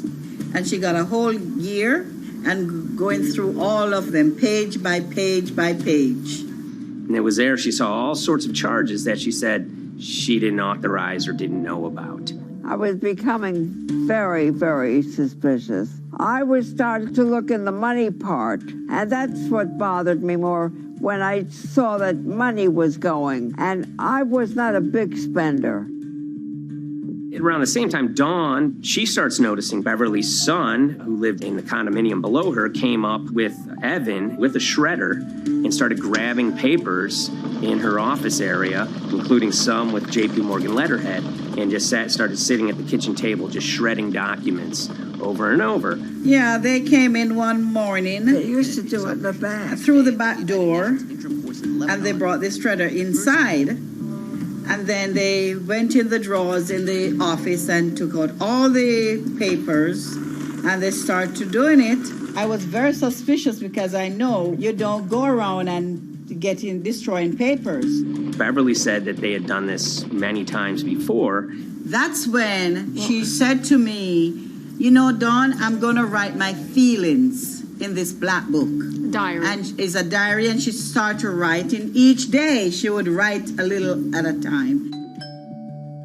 Around the holidays of 2018, a package had arrived, a FedEx package, and in it were materials about a venture capital fund based out of the Cayman Islands. Dawn and some other family members take a look at this, and they see that Beverly is signed up for this fund to the tune of $5 million over the course of several years. And that was really the beginning of it. That was sort of the tip of the iceberg when it became obvious that something was going on, that my grandmother really wasn't aware of this fund. You know, Beverly started to panic. She got really upset and called, J.P. Morgan's headquarters in New York and asked for Jamie Dimon. She said she was told someone would call her back, but she says that never happened. She wrote a letter to Evan and Avi, and in there she laid out a number of things that were concerning her: unauthorized trading, the checking account. She had about $1 million worth of jewelry in a safe deposit box, and that her son Bobby had the key to that box, and that jewelry had gone missing. All this was kind of packaged in this, 5-page handwritten amendment to a will and trust. There's such an evolving narrative about why the jewelry was taken. The only truth we really know is that the jewelry is gone. But why it happened, there have been a lot of different stories. You just don't take your mother's wonderful things and hand it out. And they emailed that note to J.P. Morgan to seize all activity on her account. And it ended up setting off a firestorm after that. As soon as they got this email that there was a cease and desist and that she wanted to send her money and change brokerage firms, they were actually vacationing one floor below downstairs. They're there right now. The next day, Beverly's in her place. The granddaughter's still in her place visiting. Dawn is there, and up comes Bobby kind of barging through the door. And he's screaming about what was sent to the J.P. Morgan. They're now investigating now. And he's furious, takes his mother and sort of puts her into a chair, gets pen and paper, and she says physically forced her to write a retraction letter.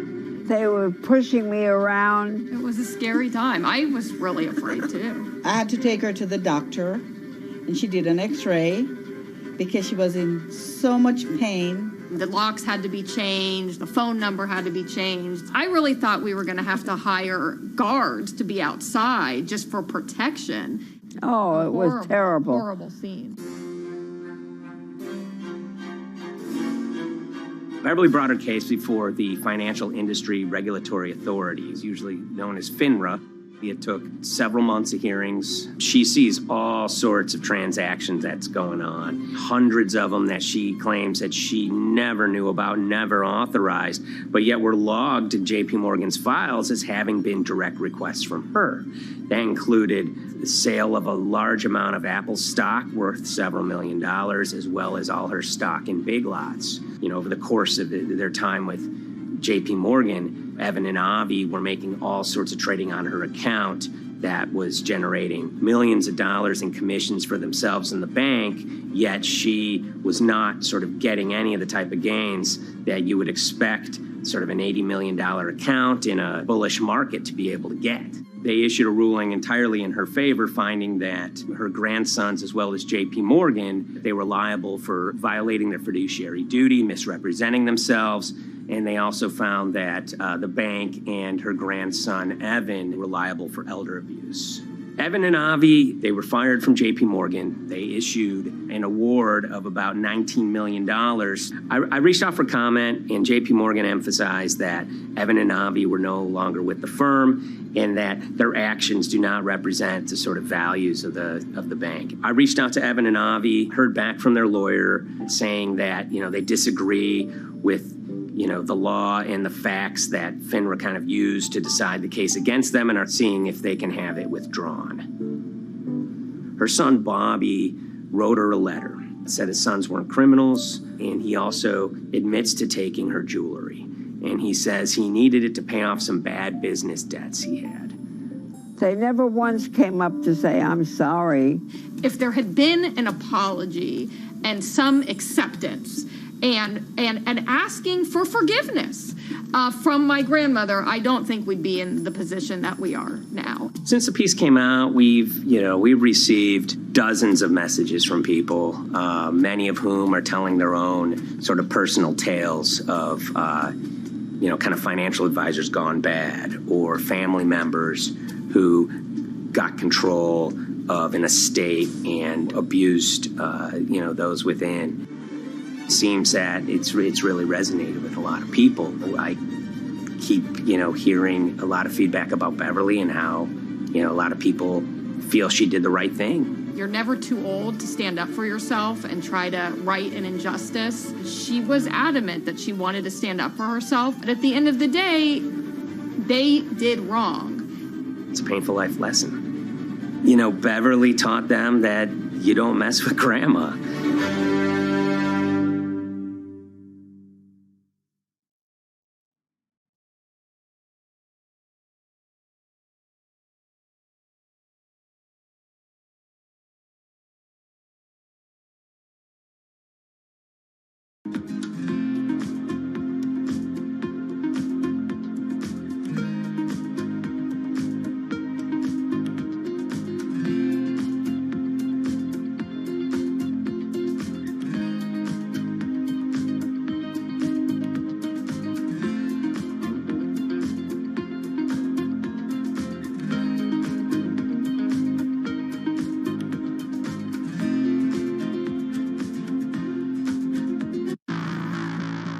On April 20th, oil markets did something they never had before, and they crashed, went into negative territory and closed the day at minus $40. Meanwhile, in a place called Thaden Boyce in Essex, a group of 9 traders, led by a guy called Cuddles, made $660 million over the course of a couple of hours. The price of oil has collapsed to a record low. We've never really seen anything like it. WTI this morning down more than 35%. People maybe wouldn't have been so surprised if the oil price had fallen to zero, but the oil price went to minus 38. It went far lower than anyone had expected. And so lots of people in the market were saying, well, hang on, something else is going on here. A couple of months later, I started to get wind through a kind of network of sources that a tiny firm in the outskirts of London had made a huge amount of money that day and potentially had some part to play in what happened. The information we got was that 9 traders at Vega Capital London had made in the region of $660 million in one day. As a group, I think they made as much money in one day as Apple makes from its international sales in one day. I mean, it's an insane sum of money. Did they pull off a fantastic trade? Did they predict the way the market was moving and get it absolutely right? Or was there something else going on, and had they actually done something that breached market rules in a bid to sort of push the market? And that investigation is ongoing.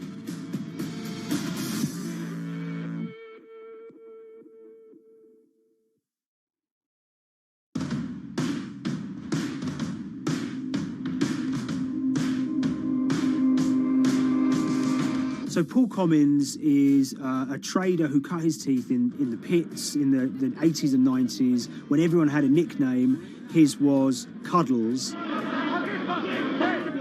If you can imagine, that was a very sort of cutthroat type of world where people are doing, hundreds of thousands and millions of dollar trades by shouting at each other, giving hand signals, and then sort of scrawling on scraps of paper. The culture of the trading pits in London was very influenced by the working class guys who became traders there. They weren't like the city bankers that had gone before them. They weren't usually Oxford or Cambridge. They didn't wear Savile Row suits. They were ordinary working guys who happened to have a talent for trading. And a lot of them came from Essex. I think it was 400 traders in the pits, and Cuddles in his oil and gas pit was described to us as amongst the top 3 amongst that, was very successful and made very large amounts of money as a young man. But inevitably mechanization and the arrival of electronic markets was the kind of death knell for the pits, and in 2005 the IPE closed down. And when the pits shut down, a lot of the traders who worked there lost their jobs or quit or went to work for financial institutions. But Paul Commons decided to start his own trading collective out in Essex. Some of them are ex-pit guys, cut from the same cloth as him. Lots of them are actually sort of in their 20s, and they're his, drinking buddy's son, or they're his own kids' friends from football. They're young lads, hungry and ambitious, and he brings them into the fold. And fairly shortly, he's got, maybe a dozen or so traders that they're independent, let's be clear, but they're all part of this collective.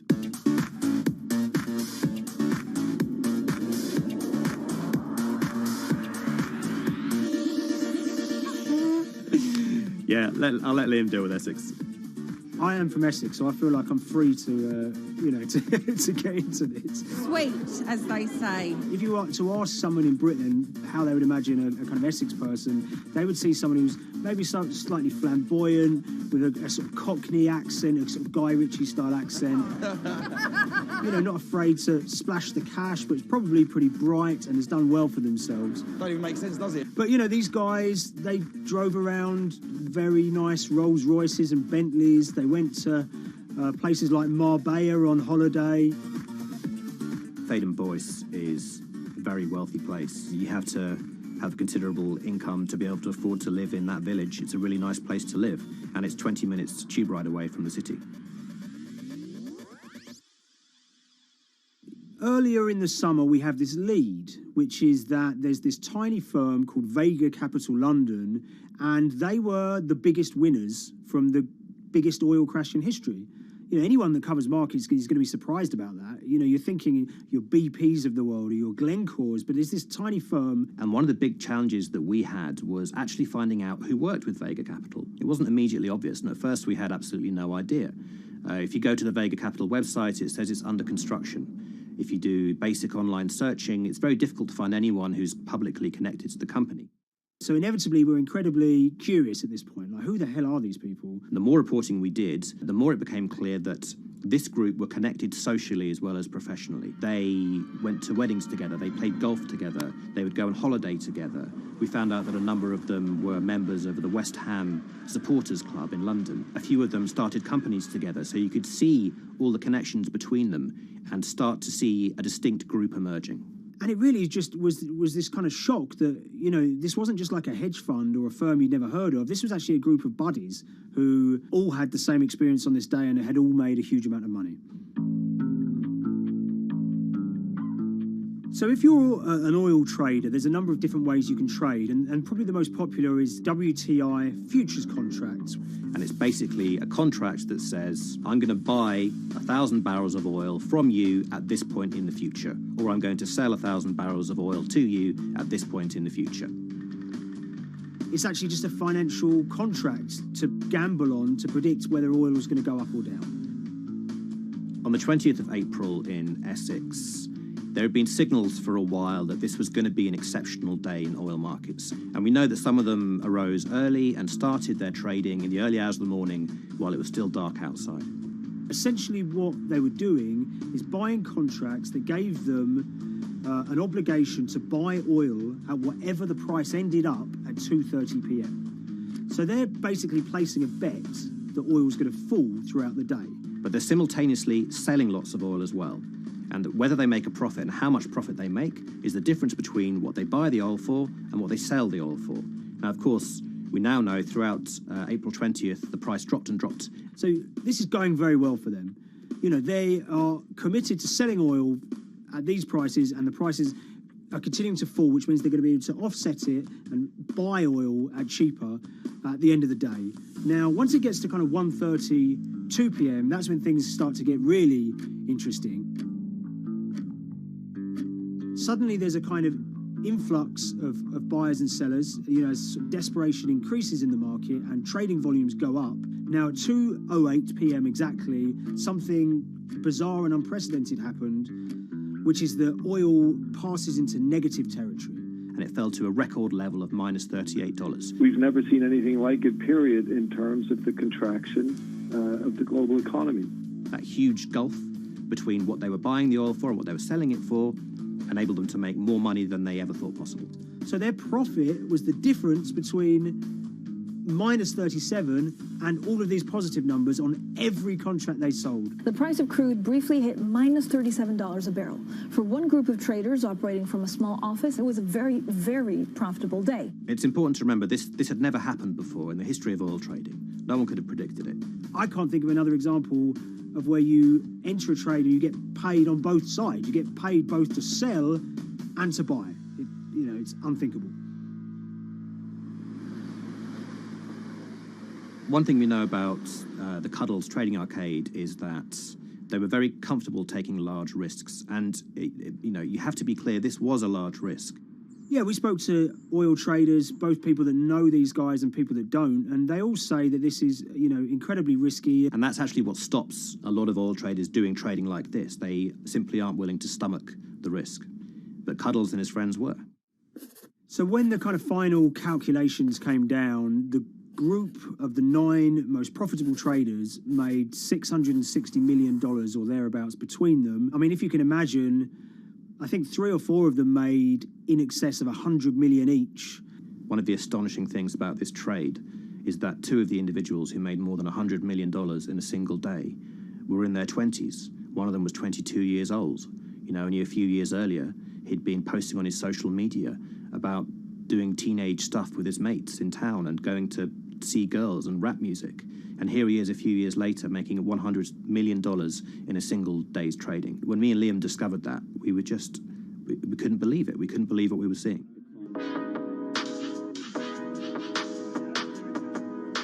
Oil trading is a zero-sum game. Anytime you're making money as an oil trader, someone else is losing it. Amongst the biggest losers were the investors in this Chinese fund, Crude Oil Treasure Fund. There were thousands of them, and they lost everything. Lots of people had put their savings into oil funds. They lost money that day. Big banks and brokers who sort of stand in the middle of trading parties, they lost money that day. And another interesting thing is that oil-producing countries like Kuwait or Canada, they sell oil as an average of the WTI closing price over the preceding month. So the fact that one of those numbers in that average was minus 37 meant, if you can imagine, countries like Saudi Arabia and Kuwait potentially lost a couple of dollars on every single barrel of oil they sold that month. Vega Capital's traders made such an extraordinary sum of money that it was inevitable there would be some scrutiny of what they did. But it wasn't just the sums of money they made.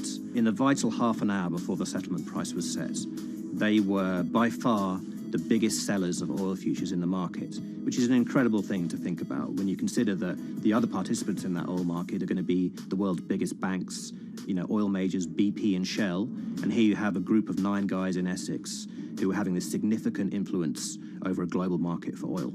I mean, I think you have to assume that if these guys had made $7 million or $10 million, they probably would be celebrating in Essex right now. But the fact that they made closer to $700 million has meant that they are facing understandable scrutiny. We wrote individually to all the Vega traders who did exceptionally well that day, and we got a letter in response from a law firm representing the group. The law firm was at pains to point out, number one, that they haven't been accused of any wrongdoing, that they all traded independently and separately, and they'd basically all made up their own minds that this was what was going to happen in oil markets based on publicly available knowledge, and decided to execute this trade.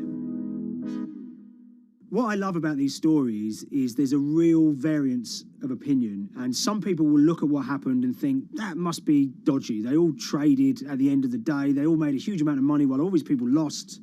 That's shocking. But lots of people say these guys are at acute disadvantage. They're in a market that's inhabited by, huge technology-driven funds and firms and oil giants that have got all the advantages in the world, and when you get a bunch of Essex geezers who essentially beat the market and find a way to make a huge amount of money, they should get a pat on the back, really, because that's the dream. Since this happened, a lot of the guys have stopped trading the monthly settlements that they'd done so well at in the past. Several of them have set up new companies. They've essentially gone very quiet. Any kind of social media presence they had has kind of closed down. By all accounts, they're, waiting this out. It's certainly too early to try and predict how the regulatory investigations are going to pan out. We just don't know. There's a number of potential outcomes for these guys. Potential punishments if there are any findings of manipulation against Vega or anyone affiliated with it might be you could be fined, you could be banned from trading, and in the most extreme cases there have even been criminal prosecutions in the past of people who have been found to have been manipulating the settlement and misconduct related to trade at settlement. There are other outcomes too. One obvious one is going to be they're able to walk away from this life-changing trade with all the money that they made and celebrated as heroes in the trading community. That they'll go down as legends.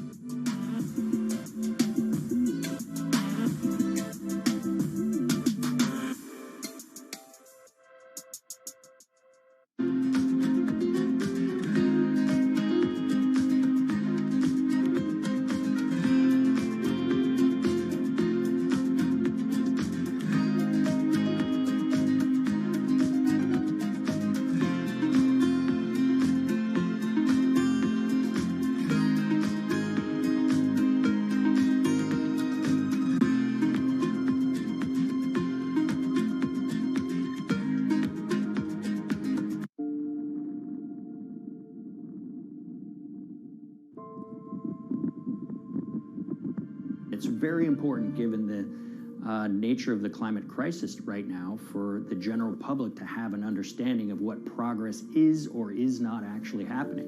And I think many readers right now, they'll see these hundreds and hundreds of companies making these big, bold climate claims.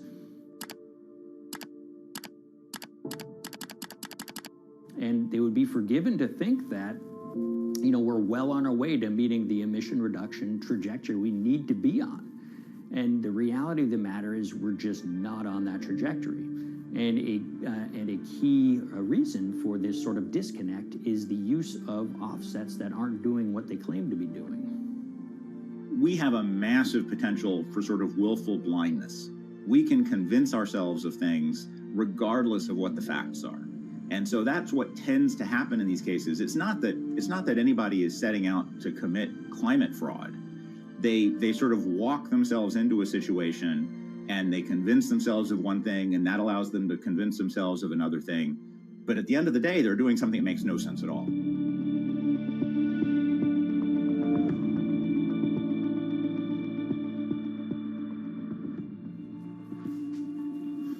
My name is Ben Elgin. I wrote the story about how the billion-dollar market for carbon offsets is setting back the fight against climate change. So one of the challenges in reporting on carbon offsets and trying to figure out what's going on is really finding good experts who have been steeped in this marketplace and are willing to candidly talk about it. One of the best people for this is a fellow named Mark Trexler, and I've been talking to him for more than a decade. My name is Mark Trexler. I've worked in climate change for the last 30 years.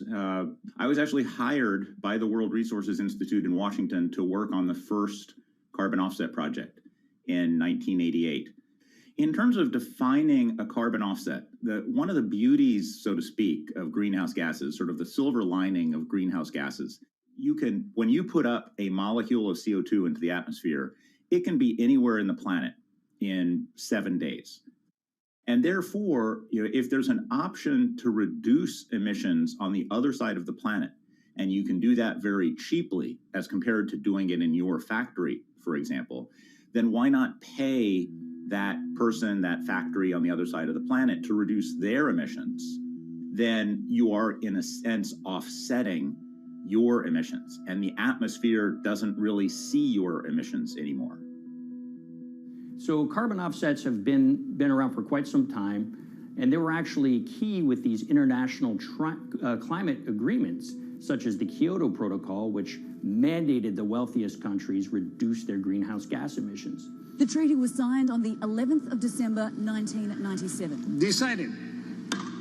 The business community in general saw carbon offsets as a huge opportunity to comply with whatever policies and measures might be coming down the pike on climate change much more cost effectively. We've seen a huge surge in companies making big proclamations about how they're going carbon neutral or zeroing out all of their carbon emissions. We're going to reduce our carbon footprint to net zero. Unilever is committing to net zero emissions. We can achieve a net zero emissions world. We began looking at these corporate claims of dramatically reduced emissions, and we noticed so many of these companies were using carbon offsets to achieve these aims. And as we began to look at the carbon offset projects themselves, what we found is that the environmental benefits claimed by these companies are not actually what they seem to be.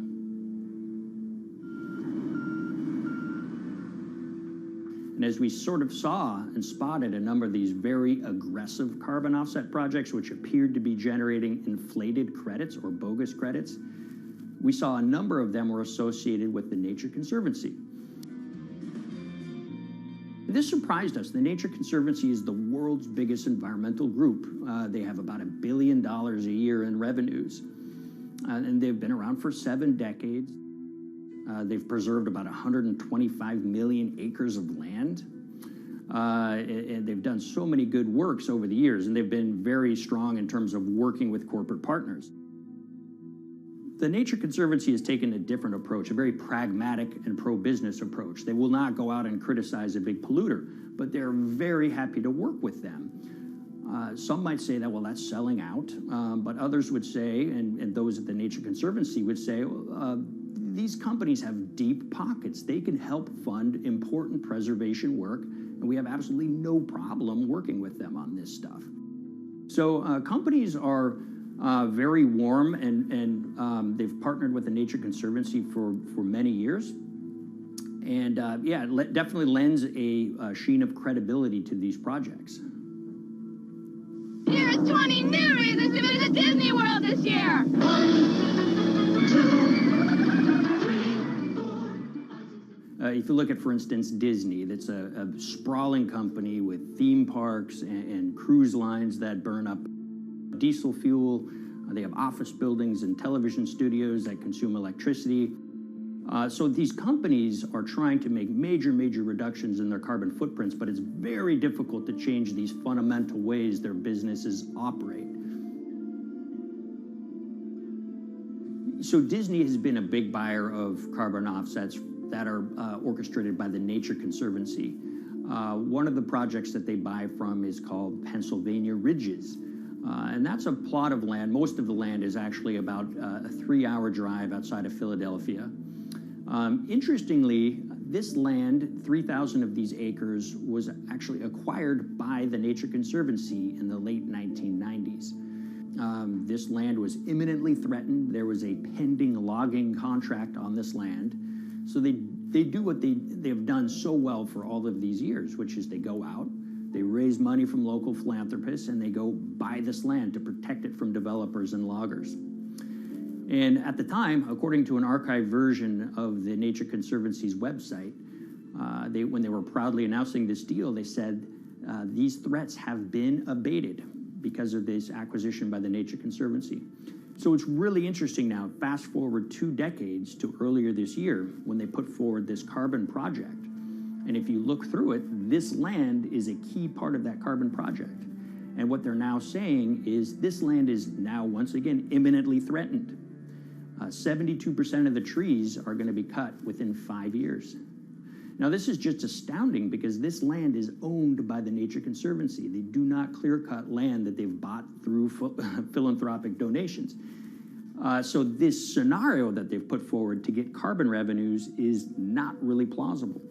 And what that means is when you have Disney coming in and buying these credits, when it eventually lowers its carbon footprint because of these credits, well, that won't be a credible or truthful claim by Disney.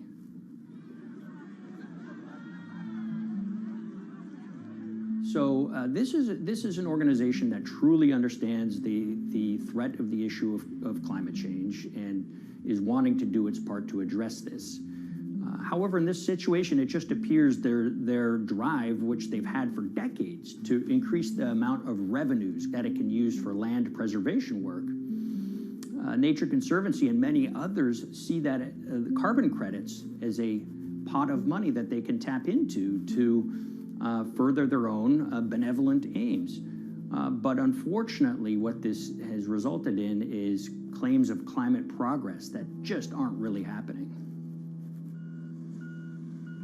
So the Nature Conservancy defends vigorously these deals, and they and others will say, look, our projects are just following the rules that these registries set up. So some would also put some of the blame on the registries themselves because they're setting up the rules which allow these vapid projects to get up and sold.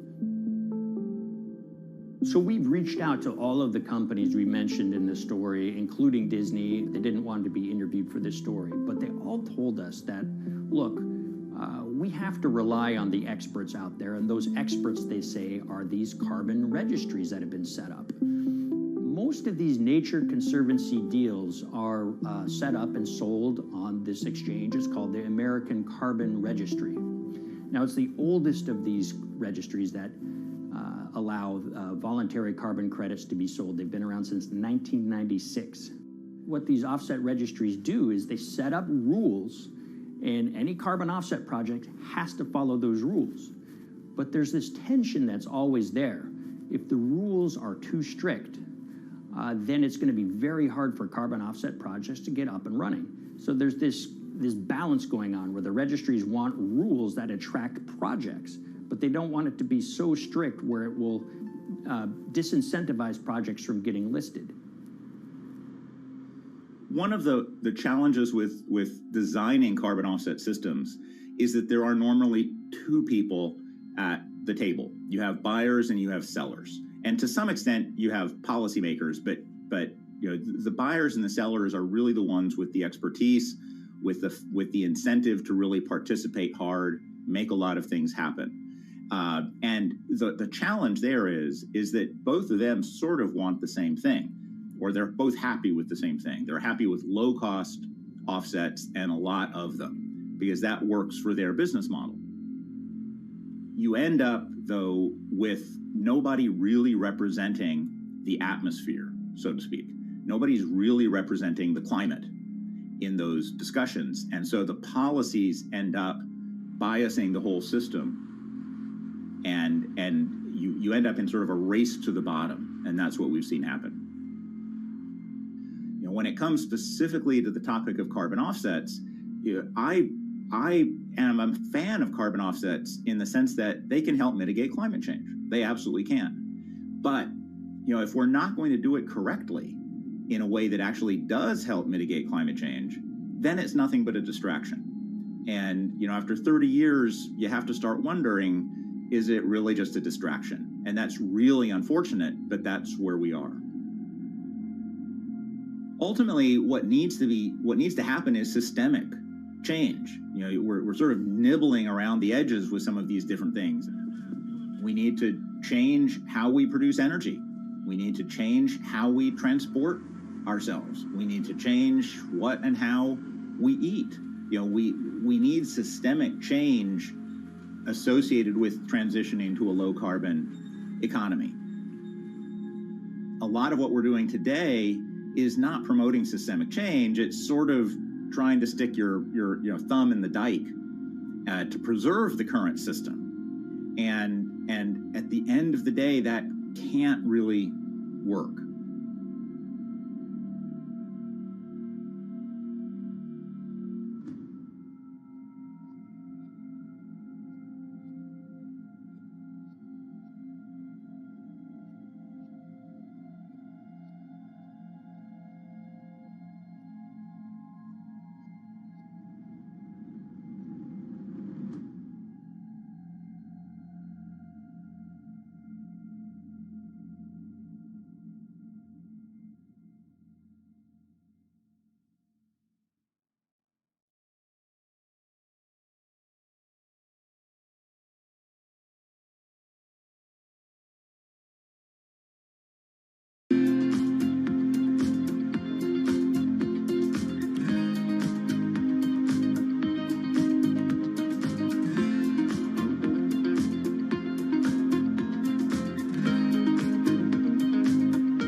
the Hyperloop. There's a good chance you've heard the name by now. This is the Hyperloop system. It can take people hundreds of miles in minutes. The Hyperloop, a series of tubes that would transport people in pods at ultra-high speeds over long distances. It's a remarkable new form of transportation that can whisk people from city to city in a flash.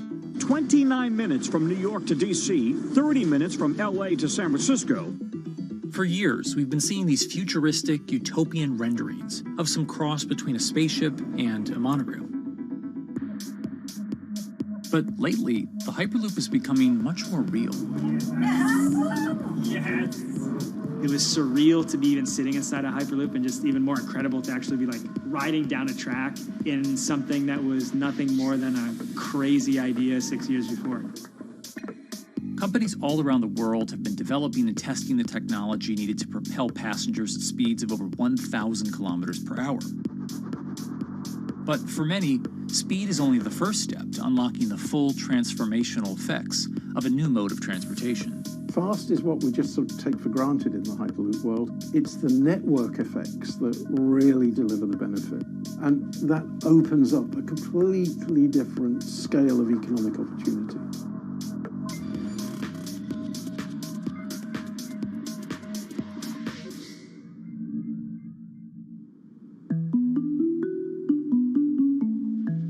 We've got planes, trains, automobiles, and boats for getting around Earth. But what if there was a fifth mode? And I have a name for it, which is called the Hyperloop. The Hyperloop? Hyperloop, yeah. In 2013, while riding high on the growing success of Tesla and SpaceX, entrepreneur Elon Musk released a white paper outlining the basic framework of the technology he called Hyperloop. The basic idea goes a little something like this. A tube reduces the air pressure to a near vacuum-like environment. A Hyperloop pod is then suspended in the tube, usually by magnetic levitation. The whole pod can then be propelled forward. Because there's no traditional friction sources like air resistance or rolling friction that would push back against the pod, the Hyperloop is able to move at incredibly high speeds and do so fairly efficiently. Despite its futuristic name, however, the general concept behind Hyperloop is actually pretty old. In fact, New York City's first attempt at an underground public transit system in the 1870s was based on a similar principle. The pneumatic transit system was short-lived, however, only stretching one block and topping out at a rather leisurely 10 miles per hour. While Elon would make some 21st century improvements to this concept and bestow a very 21st century name, he wouldn't end up pursuing the technology itself, instead electing to focus his efforts on something a little bit deeper, literally digging the requisite tunnels via his boring company. It would take another billionaire industrialist who dabbles in spaceflight. No, wait, not that one. Yeah, that's the one. After Richard Branson would make a large investment in the company Hyperloop One, it would be renamed to Virgin Hyperloop. What we've always been trying to do as a company is show that this technology could work, that it could be made safe, and that ultimately it's something that's happening in the next couple of years, not the next 20 years. Josh Geigel is the co-founder and CEO of Virgin Hyperloop.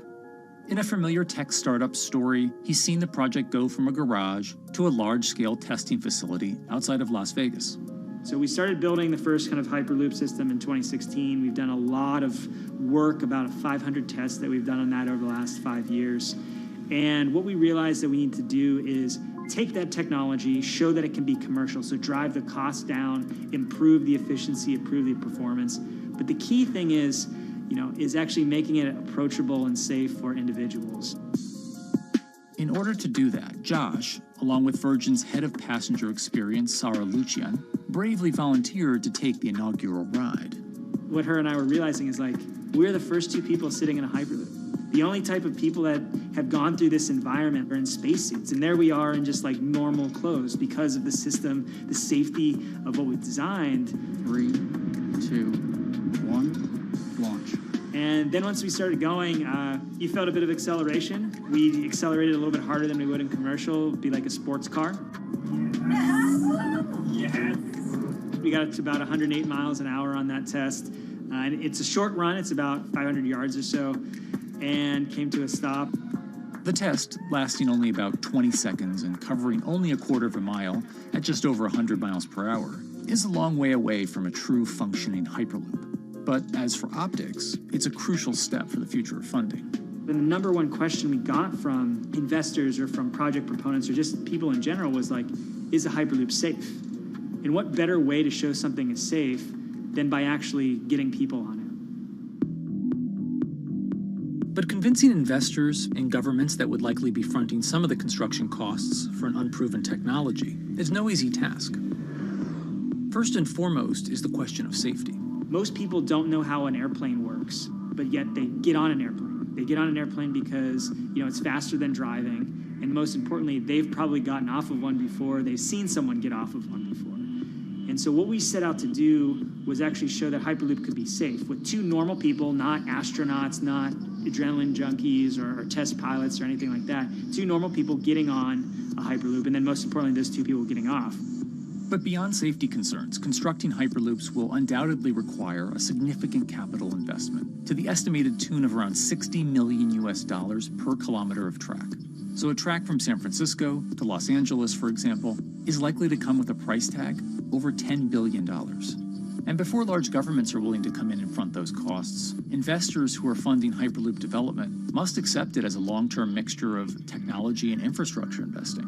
Investors that are used to short returns because you're developing apps or something to that effect, those aren't the investors that really get excited about Hyperloop. What you start to see is the people that are looking at platform technologies, right? So this idea that because the smartphone existed, Uber could exist, right? So who are like the Vanderbilts of this century? And that's the part where you're going to get a lot more no's than yeses. But those people that have the ability, the fortitude to stick it out, to see the game-changing platform here, those are the people that we're looking for. And since we've done that passenger test, there has been a lot of interest that's really, this is a lot sooner than I thought.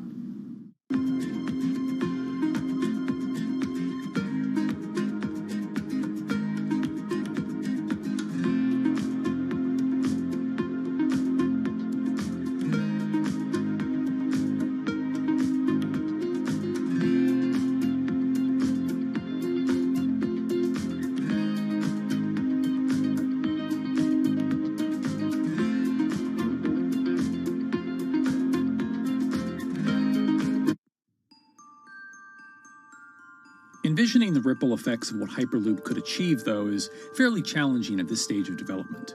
It's fast, yes, but for point-to-point travel, traditional maglev trains can move pretty fast as well. And outside of China, South Korea, and Japan, even those haven't seen much adoption elsewhere due to the high costs and questionable profitability. The Shanghai line in China, for example, loses around $100 million every year. Hyperloop companies, however, believe they can offer something different than traditional railway lines. My name's Alan James, and as far as I know, I'm the only guy on the planet who's written a government-level business case for 300 kmh conventional high-speed rail, 500 kmh maglev, and 1,000 kmh Hyperloop. It's fundamentally about moving people from where they are to where they want to go, when they want to make those journeys, and doing it in much smaller numbers. So pod designs for Hyperloop range from 12 to 28 seats, typically. Why are they small? It's because small enables the network to operate flexibly. And a great example of that is the east-west strategic route across the north of England, from Liverpool to Manchester to Leeds. So to get from Liverpool via Manchester to Leeds by train is just short of 2 hours today. It'll probably take you 2 hours driving as well in average traffic conditions. Net result is those three city regions remain three separate entities: Liverpool, Manchester, Leeds. There's very little commuting traffic between those urban areas. Hyperloop absolutely changes that from the ground up. Liverpool to Manchester is a 5 or 6 minute journey. Manchester to Leeds is also a 5 or 6 minute journey. What that effectively does is create a single supercity economy. In this vision, the Hyperloop acts a little more like a highway, where pods have fixed destinations and don't need to stop along the way. Meaning you can travel on a Hyperloop network from, say, Liverpool to Leeds, while the pod behind you travels from Liverpool to Manchester. And if that metro Hyperloop network is connected to other networks from the same location, you could travel from Liverpool to Paris or Liverpool to Amsterdam, all without making a single stop. For passengers, for business, for leisure, that is utterly transformational. For high-value freight and logistics, it's equally transformational. But critically, if you do a Hyperloop network at scale, you begin to deliver massively significant carbon savings too. A multi-regional Hyperloop network could become a replacement for both short-haul passenger and cargo flights and traditional ground transportation, both of which are significant carbon producers. One Hyperloop-connected distribution hub, perhaps at an airport that is predominantly used for international air freight, replacing maybe 10, 12, 15 distributed road hubs. It takes a lot of polluting and inefficient truck haulage off the roads. That itself means roads gain extra capacity. Hyperloops will still need to use electricity to both move pods and maintain the near-vacuum environment in the tube. Proponents of the technology believe that this can be done by using renewable sources, including a combination of solar panels and battery technology that could be used along the Hyperloop itself.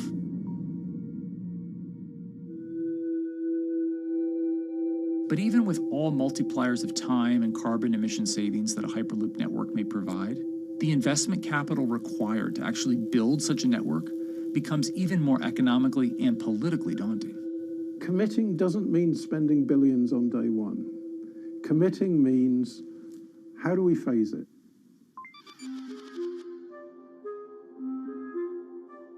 One company in the Netherlands is working to develop that technology, and perhaps more importantly, the international coalition needed to make the Hyperloop network a reality. So we are here in Europe's first full-scale Hyperloop test facility, where we can already prove every conceptual technology of the Hyperloop. This is Tim Houter, a co-founder and CEO of Hart Hyperloop, headquartered in the city of Delft. And while this testing tube might not seem as large as others, inside is a key technology to create the on- and off-ramp type infrastructure of a Hyperloop network. That is, a lane switch. That's something we can already test here. You can actually see it here, that the track is diverging from one track into two.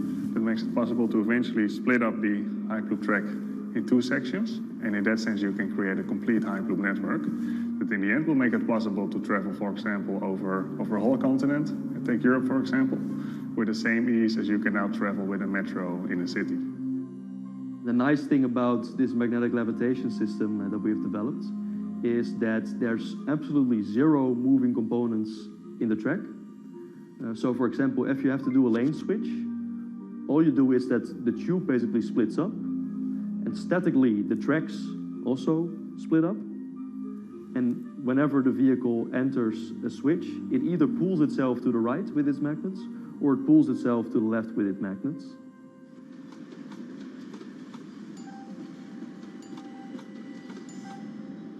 Lane switching on traditional rail requires the physical movement of the rail. Even modern magnetic levitation tracks use lane switching techniques in order to transfer trains from one track to another. And this is a very crucial element, because this is the thing that limits the capacity and, in the end, the usefulness of the rail network. Because the moment that a track is switching, that means that at that moment you are creating an unsafe environment for the trains behind it. So you need a lot of space between trains. But in a Hyperloop, because you have no moving components in the track, all the vehicles can be much closer to each other. You can achieve a very high frequency and basically have your vehicles moving and merging in and out of the network very much like a highway. For now, though, Hart's physical testing has been limited by the size of their tube. Because the test track is only 30 meters long, they haven't tested this lane switch at speeds greater than 20 kilometers per hour. However, the company is working to build a new test site where it plans to increase that testing speed to 300 kilometers per hour. We're now in a phase where we have proven most of the most important technologies in the test facilities that we already have. And we have also demonstrated the viability and the feasibility of a network. If you look at all the subsystems that it consists of, most of those are proven systems, already demonstrated in lab conditions. So we don't really believe that the technology itself is going to be the biggest challenge. Because for all Hyperloop companies out there, actually building a Hyperloop system requires more than just a good product. We're talking about the safety aspects, we're talking about integration into the environment, we're talking about the social aspects. Do people feel comfortable traveling in such a system? So it's about all these different aspects, and the complexity is really getting all the different stakeholders that are relevant and that do need to contribute to bring this to market, to get them all following the same roadmap.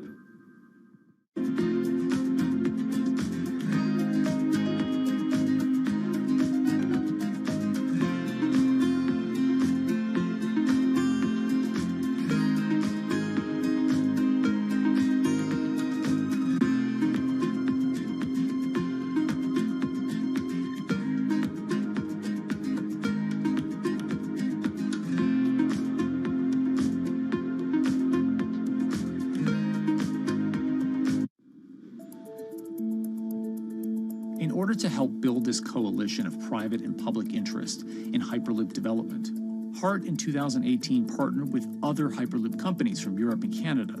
The goal was to define, establish, and standardize the framework to regulate Hyperloop systems. Right now we are working with all the Hyperloop developers together in setting up the first, let's say, structure for starting the standards drafting. One of the most important goals for HART is interoperability, which is essentially making sure that different systems can communicate with each other. Interoperability is so important because what we want to achieve is actually have this seamless travel experience. So you don't want to end up, for example, going from Madrid to Paris and then switching because you need to use a different technology to get, for example, to Amsterdam. The idea being that as companies around Europe create the first commercial Hyperloop tracks between individual cities, one day those can all be connected to a larger network. Everyone that believes that Hyperloop is a future transport system also realizes that there is a need to have this network because that's where Hyperloop thrives. Hyperloop is such a huge project. It's definitely not something that you can do on your own or as a single company. So you need to do it with a lot of other companies. You need to have the governments. I think in that sense, the biggest challenge that we've encountered is to really get all the required parties together to take the steps in development and commercial implementation. HART's next plan is to build the European Hyperloop Center, an open testing facility which will include a 2.6-kilometer test track. And the company hopes to test travel speeds there at up to 700 kilometers per hour. Virgin Hyperloop is also racing to construct the first commercial Hyperloop route, with projects in various states of development in India, Saudi Arabia, and the United States. Recently, the company announced plans to build a Hyperloop certification center in West Virginia, which will include a 6-mile-long test track.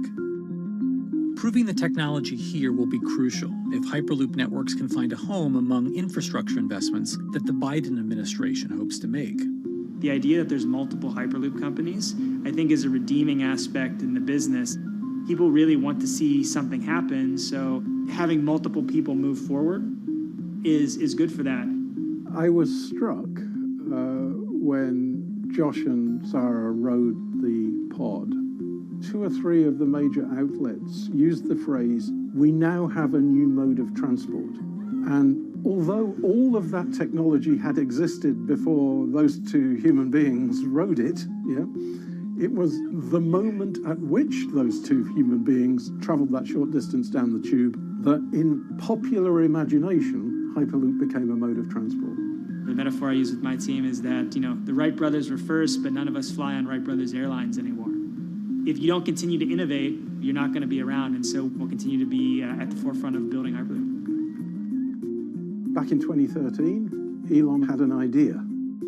I think the difference now in 2021 is some brilliant engineers have spent real time grinding out the details. And I thoroughly expect the next 3 to 5 years to be decisive.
This week, how hydrogen can transform our energy usage. We'll look at why the universe's most abundant element could be a game changer in the climate revolution. Hydrogen technologies are not new. They are used in other sectors. We use them in space, on our rockets, and we don't need the laws of physics to change to be able to use hydrogen on our planes. From iron ore to green hydrogen, one of Australia's richest men tells us about his pivot to sustainable energy. Let's take action. It's practical, it's implementable. Let's do it now. Plus, the hydrogen revolution. We'll speak with the CEO of Italian utilities firm Snam about his new book and how green hydrogen could be competitive within 5 years. Costs are coming down and people are waking up to the fact that it's the only way to decarbonize certain sectors. From Bloomberg's global headquarters in New York, I'm Kaylee Lyons, and this is Bloomberg Green.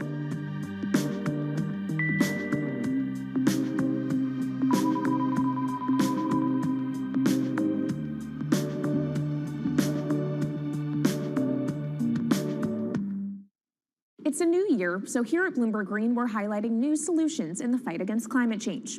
And one of those is as old as the universe itself, hydrogen. It's the simplest element around, but could well be a game changer when it comes to turning around our dependence on fossil fuels. Today, hydrogen is used in the chemicals industry to produce petroleum products. It's also starting to be used in steel production, an industry under a lot of pressure to decarbonize. But it has far more uses as well, from powering cars to heating our homes. And Bloomberg New Energy Finance sees a seismic shift in the sector in the next 10 years as green hydrogen squeezes out dirtier alternatives. So-called gray hydrogen dominates today. But as renewable electricity gets cheaper and more accessible, so will green hydrogen. In this week's edition of Bloomberg Green, we'll explore what this push into hydrogen means for tackling climate change. We'll hear from Australian billionaire Twiggy Forrest about his pivot from iron ore to hydrogen, and we'll also speak with the CEO of Italian utility company Snam about his book, The Hydrogen Revolution. But first, what are we using hydrogen for? And why does it actually matter? Christine Lee Edwards explains. Hydrogen, the most plentiful element in the universe. On Earth, we find it mostly bonded to oxygen in the form of water, or in other gases known as hydrocarbons. Hydrogen gas, H2, burns hot and clean, making it an attractive tool in the race to net zero. But isolating hydrogen from other elements is no easy task. Today, the cheapest way to do this is via chemical processes that break up natural gas. This releases a lot of carbon dioxide.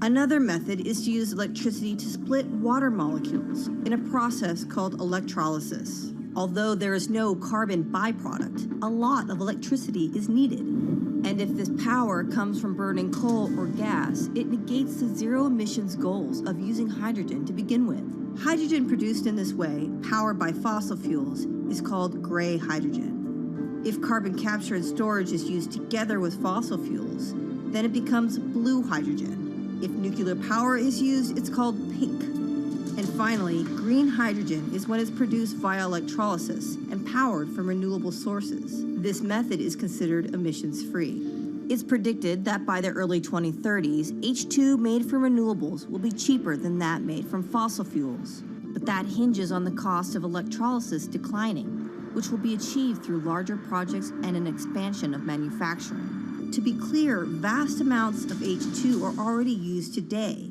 Global production in 2018 totaled 117 million metric tons. This hydrogen is mostly used for its chemical properties, not as a source of energy, and very little of it is clean. Some sectors like steel could start using hydrogen for these chemical properties, replacing coal. Industries like cement and glass may also use hydrogen as a source of heat. Another advantage is its energy storage potential. It can be stored over long periods of time and used when more power needs to be added to the grid. It also could hold an advantage over batteries in heavy transport and shipping. The promise of hydrogen for energy has been around since at least 1874, when Jules Verne wrote about it in his book, The Mysterious Island. But the future of hydrogen will depend on policy. Countries with net zero targets, carbon pricing, and hydrogen strategies with investment mechanisms are likely to see the highest H2 demand.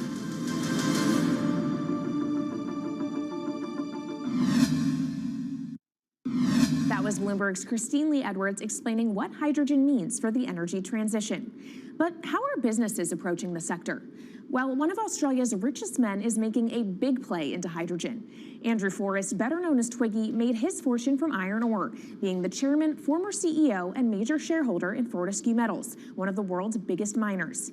But after having made over $10 billion in profit from the metal in the last fiscal year, Twiggy wants to transform Fortescue into a clean energy company. He's been scouring the planet in search of investment opportunities in hydrogen and renewables. The firm plans to allocate up to 10% of its annual profits for green energy investments and is exploring projects across the globe, from Indonesia to Argentina. Francine Lacqua caught up with Twiggy Forrest. There's only one type of clean hydrogen, all the rest is dirty. Yeah. That is green. If you just say green hydrogen is clean, the rest is dirty, then you've actually nailed it. And, you know, anyone else who produces any other rubbish, any other argument, just look them there and say, why is global warming accelerating if anything you're saying is true? And then you'll know, actually, it's greenwashing. Yeah, but there's a lot of greenwashing because I keep on being told it's a transition. We can't just, make the transition at a click of a finger. So what are we doing wrong? What can we do better? I don't remember the personal computer having to transition the typewriter. I really don't remember that. I don't remember the smartphone having to transition the pocket calculator and the old landline. You know, its transition line is complete rubbish. The lie got put to it 2 days ago when JCB, a really loved British company, every right for the country to be proud of JCB, and Fortescue, holding a bit of a similar reputation, fantastic track record, everyone's been super well from Fortescue, huge balance sheet, super strong. When those two companies got together and agreed a $79 billion US agreement per annum, right, then that's a real wake-up call to say, hang on, green hydrogen is obviously commercial now. You know, every other form of fossil fuel hydrogen, you know, it can compete with it on price, it can probably lose on price, but what we know, it is cooking the planet. And only green hydrogen zero methane, zero carbon in the supply chain. Don't worry about the molecules in the supply chain. But at the moment, we're not even phasing out coal, if you look at the G20 communique. So we have a long way to go to talk about only using green hydrogen. Yeah, so look, I have a call, which I'd like to make now, that the world should not fund any more coal-fired power stations, coal mining projects, ever. We should wind them down as quickly as possible because they are cooking the planet just like grey and blue hydrogen is cooking the planet. Yeah. You know, hydrogen, which is not made from renewable electricity, is releasing 10 to 16 times more carbon, let alone the methane, which is worse, than it is hydrogen. So we've just got to stop doing things which are self-harming under the guise of greenwashing. So why are leaders so slow? Even if you look at the appetite for ESG investments, they're growing exponentially, so are emissions. So where are we allocating capital? Okay, so take the recent G20. There's probably a reason why there wasn't strong action coming out of the G20 because people were not aware that major transactions between large companies were taking place now on green hydrogen, that actually this pollution-free all the way to the supply chain fuel was now being transacted at multi-billion-dollar scale. If they'd known that, I don't believe any sovereign leader or any energy minister or climate change minister could not take ultra seriously that green hydrogen is now here to stay. It's broken through. History has been made. It will never go back. Okay, what is the one thing that you would tell leaders today and business leaders? How do we transition faster than what we are now because we're at real risk of missing our targets? Oh, so that's really simple. You stop funding, you stop subsidizing, you stop using money into fossil fuels. It could be carbon sequestration, it could be fuel rebates, could be anything. Hundreds of billions of dollars getting ashed while we ash the planet on fossil fuel subsidies. Because we haven't had that renewable electricity, we haven't had that green hydrogen, it's kind of been pushed down. It's all sorts of excuses. Oh, it'll never be commercial, it'll never be supplied in the quantities we need it, you know, blah, blah, blah. Now we know, let's take action. It's practical, it's implementable, let's do it now. Okay, if we do it now, is there going to be a shock to the energy system? Is there going to be a shock actually to economically? And is it worth, you know, not talking about transition, just going from A to B? Yeah, it's a fantastic question. A to B is the solution. Let fossil fuels do what fossil fuels do. Just burn their coal, burn their oil, burn the gas. At least they're pumping up carbon and methane into the atmosphere, honestly. Well, not that honest because they don't measure methane, which is 90 times worse than carbon. But at least the carbon is being done honestly. Encourage the green hydrogen sector to come in really fast. Okay, it's there. There's renewable power all over the world. We now know how to make electrolyzers much cheaper, like 25% of the original cost. We know how to do that now. We don't have an excuse to get into it. Does it need to be cheaper than oil and fossil fuel for it to be viable worldwide? Well, right now it is. Okay, so let's just swallow that bit of financial data. Right now it is cheaper, and it's getting more cheap. It's the only fuel you know of which is declining in value. You don't have enough of it, right, to power the world. Yes, that's only because we haven't had policies to support it. If we had policies to support it 5-10 years ago, it would be everywhere. You'd see the global warming budget start to come down. Now, we've got 5 or 10 years to make a huge difference. I need policy leaders all over the world to appreciate now, okay, big business is transacting with green hydrogen in multi-billion-dollar agreements. We now know it's here and it's here to stay. Let's spread it everywhere. Coming up on the program, the hydrogen revolution. We'll speak with the CEO of Italian utility firm Snam about his new book and why he thinks green hydrogen will be competitive in just 5 years. Plus, how are airlines working to become more sustainable? We'll look at how Airbus plans to step up in the climate fight. This is Bloomberg Green.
From Bloomberg's world headquarters in New York, I'm Kaylee Lines, and this is Bloomberg Green.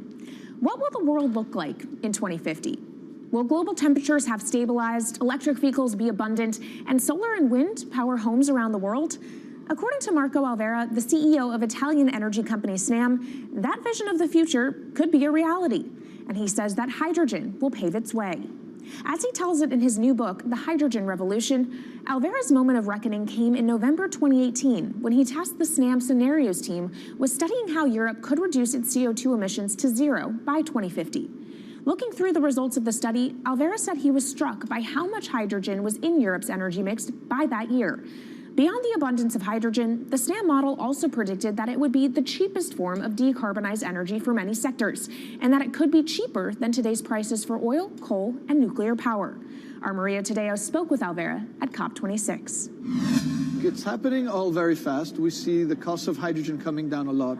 Hydrogen will play a big role in the energy mix. I don't know if it's going to be 15 or 25% of a fully decarbonized energy system, but it's going to be big. Costs are coming down, and people are waking up to the fact that it's the only way to decarbonize certain sectors, the so-called hard-to-abate sectors. And you say it's the only way and the costs are coming down. Where do you see prices moving? Because a lot of the reticence at times has to do with the pricing, that some argue, well, it's still not the cheapest option on the market. So when I was first working in hydrogen in 2004, it was costing $1,000 per megawatt hour. 2010, $600. Today, $100, and we see it going down to $50 in 5 years' time, and to going down to $25 per megawatt hour in the next 10 years or so, which is a quarter of where it is today. That's really because renewable energy, and we're talking green hydrogen here, renewable energy costs are falling, but the cost of making the electrolyzer, which is the kit that you use to convert solar or wind energy and water into hydrogen, the cost of this kit is falling a lot because it doesn't really exist on an industrial scale. So as we build up capacity, we industrialize it, we standardize it, and we squeeze costs out. That's really the cost trajectory. And for that, of course, you need demand, however, for governments and also institutions to kind of buy into this idea that it is the future and we want to invest and create infrastructure. What are they telling you? When you speak to governments, when you speak to officials, are they keen on this? They're very keen. So the Department of Energy shares our view in the States of getting to below $1 a kilo, which is $25 a megawatt hour. The European Union has a hydrogen strategy, which is very clear, and several member states have the same. Chile wants to export a lot of hydrogen. China's big on hydrogen. Australia is very big on hydrogen. Japan is blending already hydrogen. So I would say the world is now really focused on this because it's the only way to store energy for a long period of time economically is to convert it into either a liquid or a gas. And of course, you talk about the price, but the other big component is the volume. You know, how big can you go? Where do you see that on a time scale? So wherever it's sunny or windy, you can produce very cheap hydrogen eventually. And so compared to oil and gas, which are concentrated in few parts of the world, it's going to be very democratic from that point of view. So every sunny place, every desert, every ocean wind can be turned into hydrogen that we can put on ships, in pipes, and really start trading it around the world. So it's going to happen a lot faster than a lot of people think. So, and when you say a lot faster, what is that in time? As I said, $50, which is essentially oil parity within 5 years. And then, depending on how quickly we ramp it up after that, we could get to $25, which is coal parity before the end of the decade. And in big scale. In big scale, because once you get to coal parity, that's the only way we're going to get China and India to stop burning new coal. We have businesses in China and in India, and I see a lot of hydrogen development, a lot of renewable development in both countries. The India announcement was incredibly strong on 2030. Some people were upset about the 2017 net zero deadline, but when it comes to 30, he announced a big, big commitment to get to 50% renewables. Were you surprised by it? I was surprised that they would make it so explicit, and even the net zero is a big thing for them. And so I think it will happen faster than 2070 because of the falling cost of renewable and hydrogen. India's burning 80 gigawatt of oil, of diesel, to keep the lights on. So there's an immediate opportunity there, and we're very interested in working that country. And with regards to China, perhaps the fact that we haven't really seen them active, I guess the diplomats are working on this, but we haven't really seen the leadership.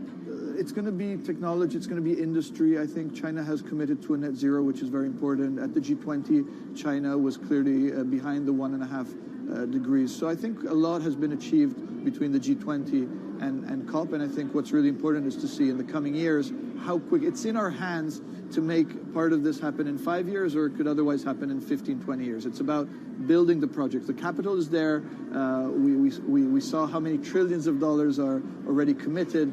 What's missing is really the projects, and that's where companies like us step in. Marco Alvera, CEO of SNAM there, speaking with our Maria Tadeo. Let's turn now to the aviation industry. It's a big contributor to global greenhouse gas emissions, and it's under pressure to change that. In October, the International Air Transport Association, a trade body representing airlines, approved a target of achieving net zero emissions by 2050. To achieve that, many airlines in the US and Europe are looking to buy sustainable aviation fuel made from renewable sources like used vegetable oil. Initiatives like these are pushing plane makers to come up with some radical new aircraft that will eventually cater to our growing appetite for travel without hurting the environment. We took a look at how Airbus, the world's #2 aircraft manufacturer, is stepping up to the challenge. How long until we can fly emission-free? Airbus says it's more confident by the day it can be done by its 2035 target. Airbus's CEO spoke about its ambitions for hydrogen-powered planes at the company's summit in France. The physics works. Hydrogen technologies are not new. They are used in other sectors. We use them in space on our rockets, and we don't need the laws of physics to change to be able to use hydrogen on our planes. So every day we become more confident, but we think we need to have a plane, we need to have the right fuels, the hydrogen available in the right quantity at the right place at the right time, and we need the regulations to be ready. So we really need the work and the collaboration of many people around the globe to make it happen on time. But it could be a long wait until green passenger jets go mainstream. Larger aircraft with more than 150 seats are not expected to feature globally until about 2050. That means manufacturers and airlines today are under growing pressure to ramp up short-term innovations to cut their carbon. In the long term, meeting the ambitious plans for so-called green hydrogen means building a giant industry almost from scratch. To make that happen, British airline EasyJet is among those saying governments need to get involved and fast. Aviation's emissions over the last 3 decades leading up to the pandemic grew by about 80% to over 1 gigaton, and that's projected to double by 2050.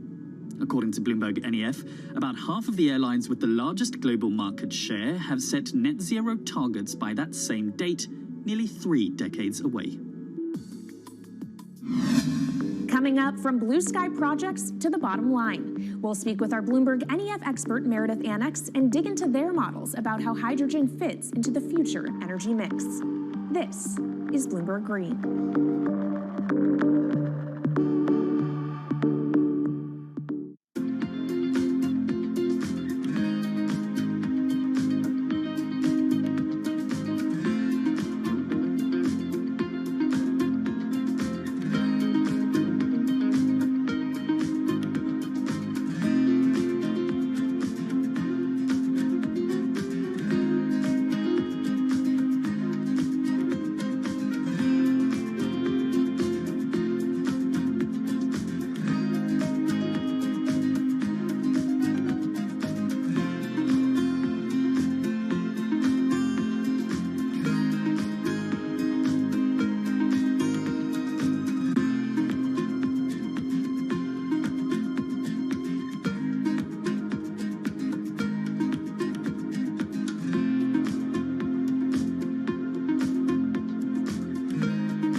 Bloomberg's World Headquarters in New York, I'm Kaylee Lyons, and this is Bloomberg Green.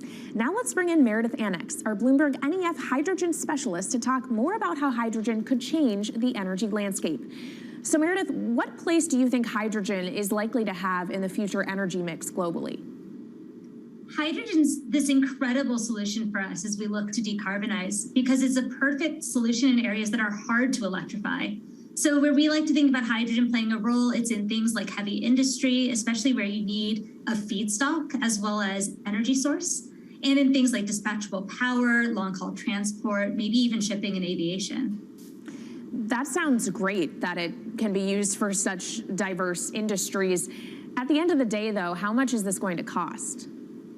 Well, that's the amazing thing about hydrogen, because depending on how you make it, it can actually see significant cost declines in the future. So when we're talking about clean hydrogen, we usually mean green hydrogen produced from renewable electricity. And in that case, your hydrogen is almost as cheap as the renewables that are used to make it. So if you're in a place with really good renewable resources, you'll be able to have cheaper hydrogen. But even in places with less good resources, we think that hydrogen can be cheaper than $1 per kilogram, which is the price of unabated hydrogen today, and around $8 per million BTUs for those who prefer to think in energy units. And that can be achieved anywhere in the world by 2050, we believe. All right, so let's talk about kind of the pros and cons list. I don't know where cost fits into that, but what are the advantages to hydrogen over other renewables, and then what are the drawbacks? Yeah, main advantage is the fact that hydrogen can serve roles that electrons struggle with. And that's things like seasonal storage, for instance, or just anything where you need storability, where electrons are harder to store, hydrogen is going to be easier. That also leads to a downside, though, because hydrogen is less energy dense than the usual things that we use for storable energy today, like coal or oil or natural gas. So you will need more volume of storage to handle the same amount of energy. Let's talk about the viability as well and how it may differ in different geographies. What is your view on that?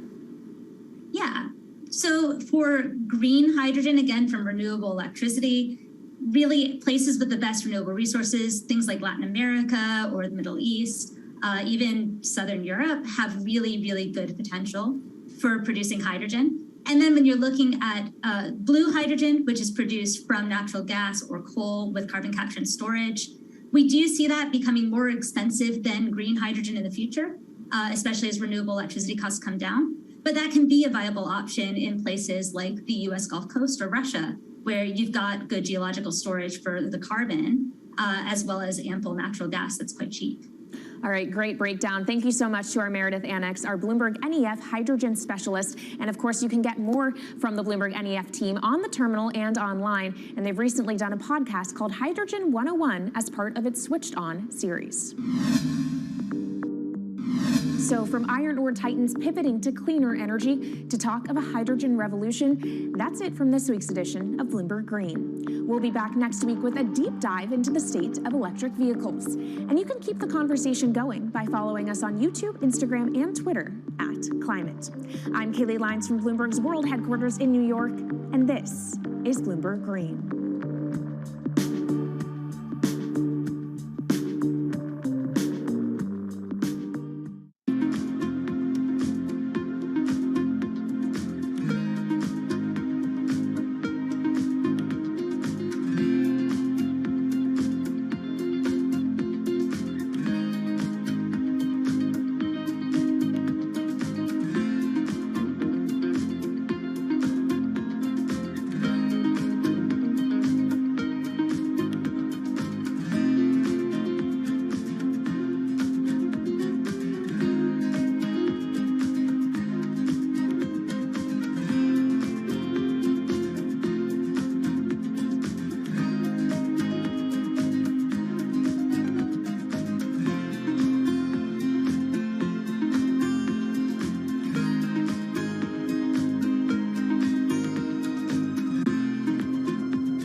news, headlines, and breaking news 24 hours a day at Bloomberg.com, the Bloomberg Business app, and at Bloomberg Quick Take. This is a Bloomberg Business Flash.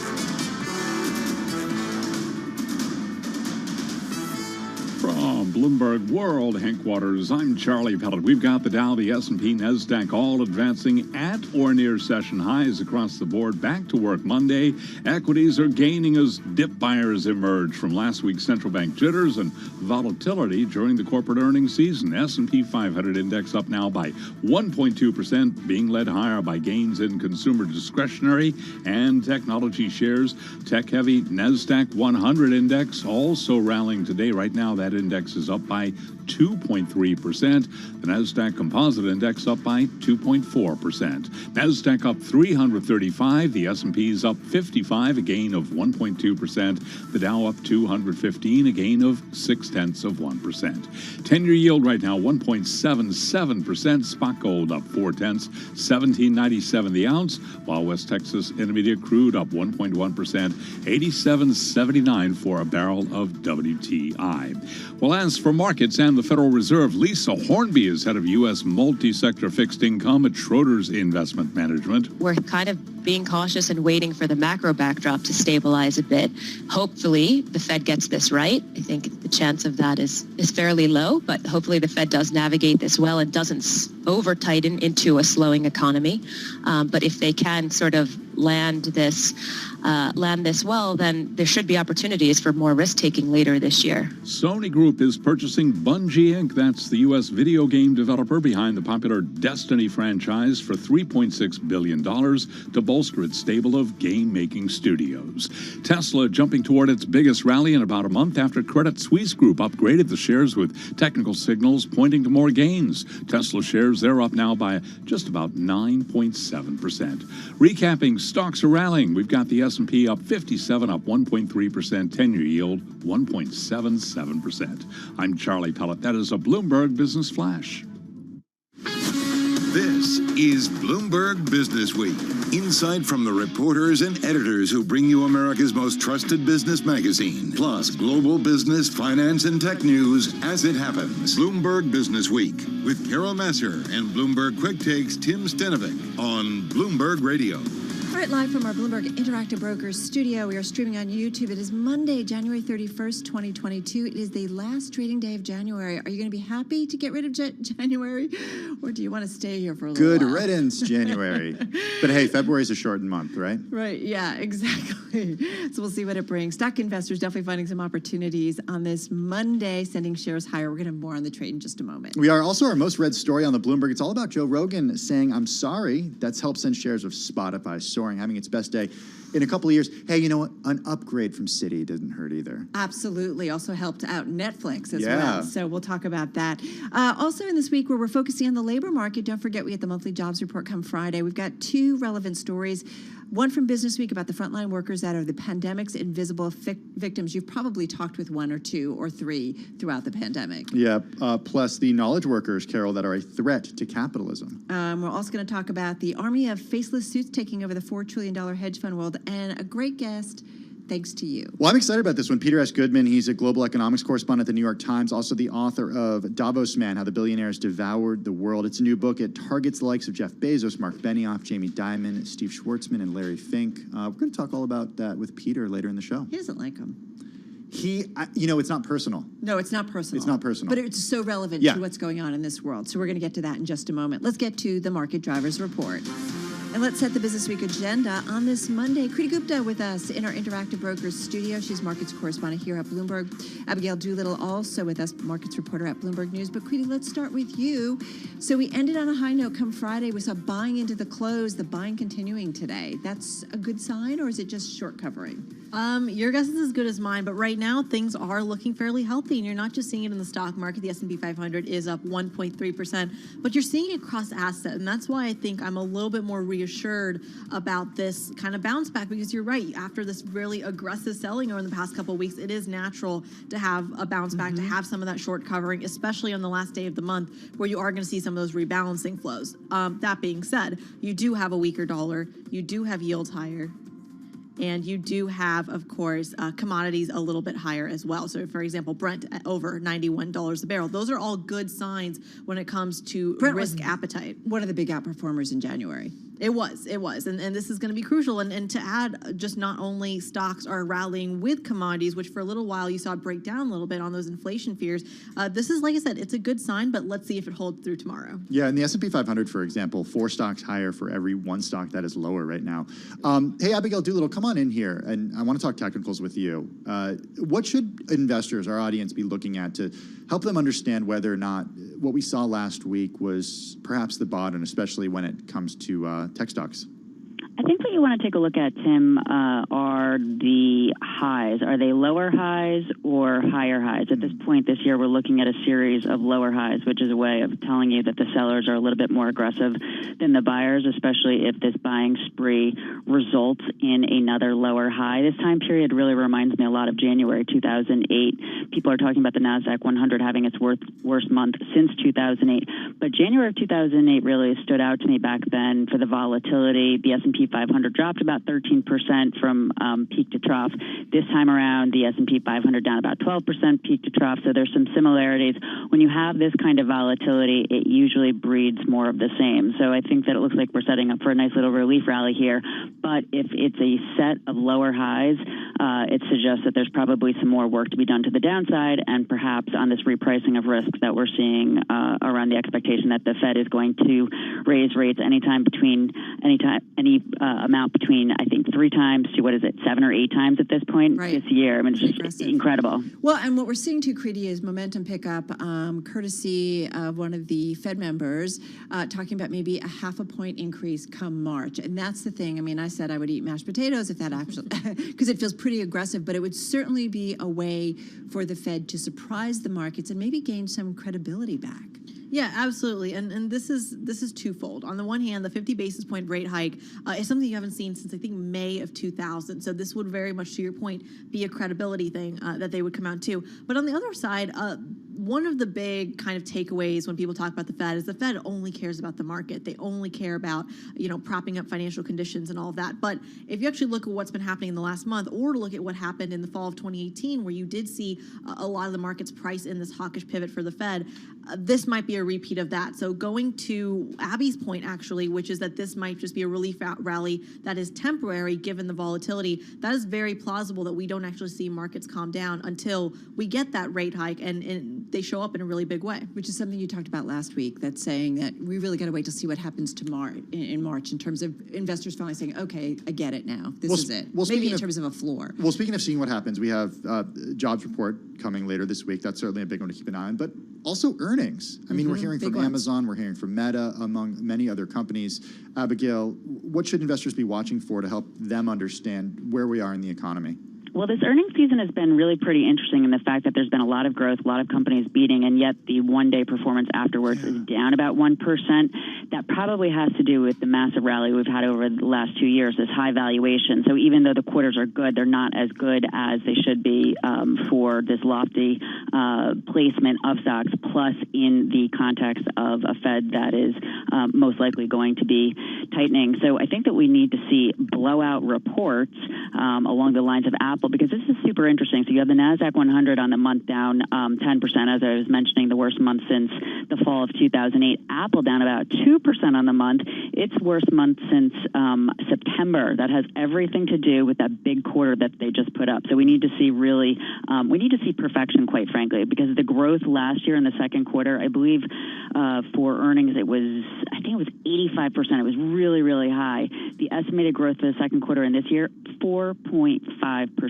So stocks are going to need to reflect that at some point, and we're seeing some of that right now with the volatility. All right, guys, we got to run. Perfect market setup on this Monday. Kriti Gupta will be back. Abigail Doolittle, markets reporter at Bloomberg News. Let's do the Bloomberg Business Week Bite of the Day. It's one number that tells us a lot. Today's number, Carol, 35 million. It is 35 million. David Solomon's pay jumping to 35 million for 2021. The Goldman CEO will get 12 million in cash and the rest in stock awards. That's double his payout from a year ago. Tim, not too shabby. No, the board had reduced his package to 17.5 million after requiring him to return a third of his pay as a penalty for the bank's role in an international bribery scandal. It's all lots of money. All right, now let's get to World and National News. Over to Nancy Lyons. Hey, Nance.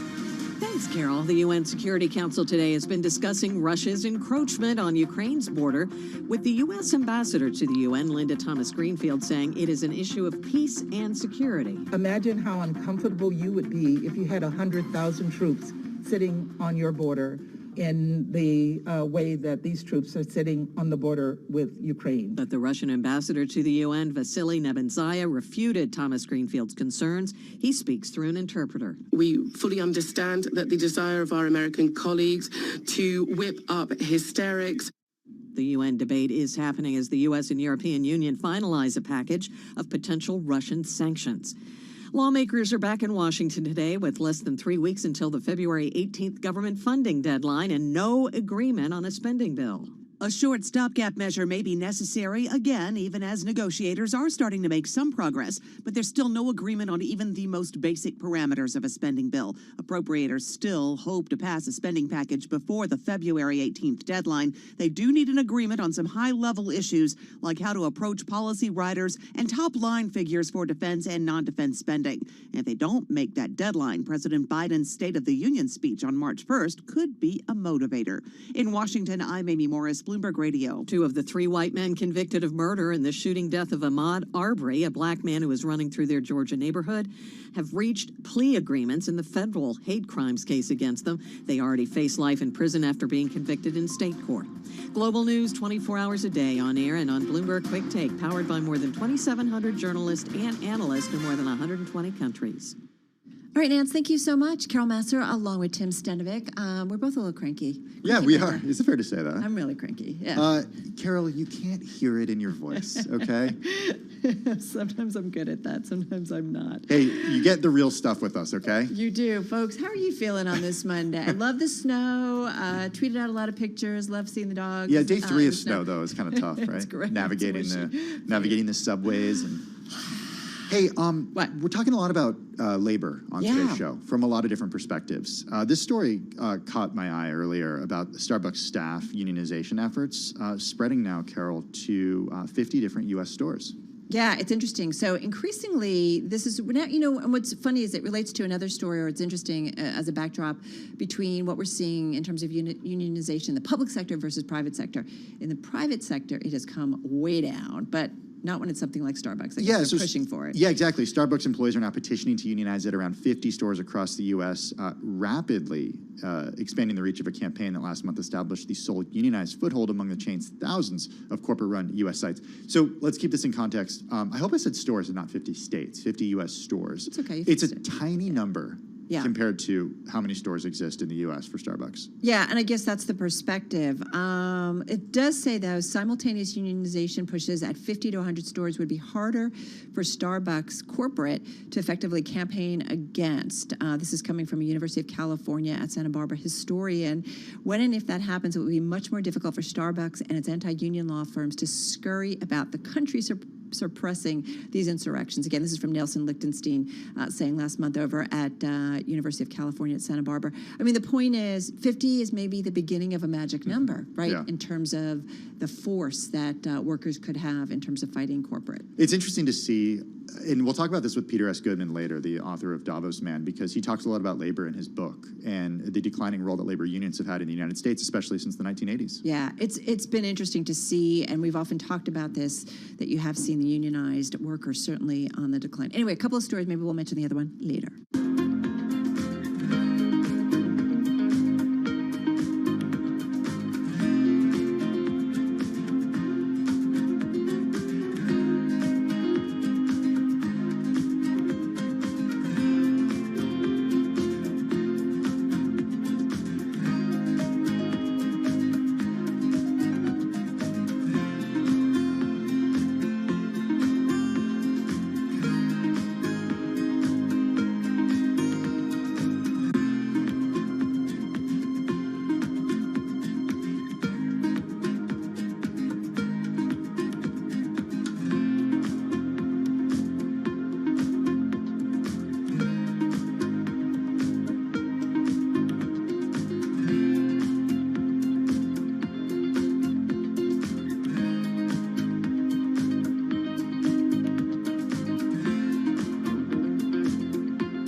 headlines and breaking news 24 hours a day at Bloomberg.com, the Bloomberg Business app, and at Bloomberg Quick Take. This is a Bloomberg Business Flash.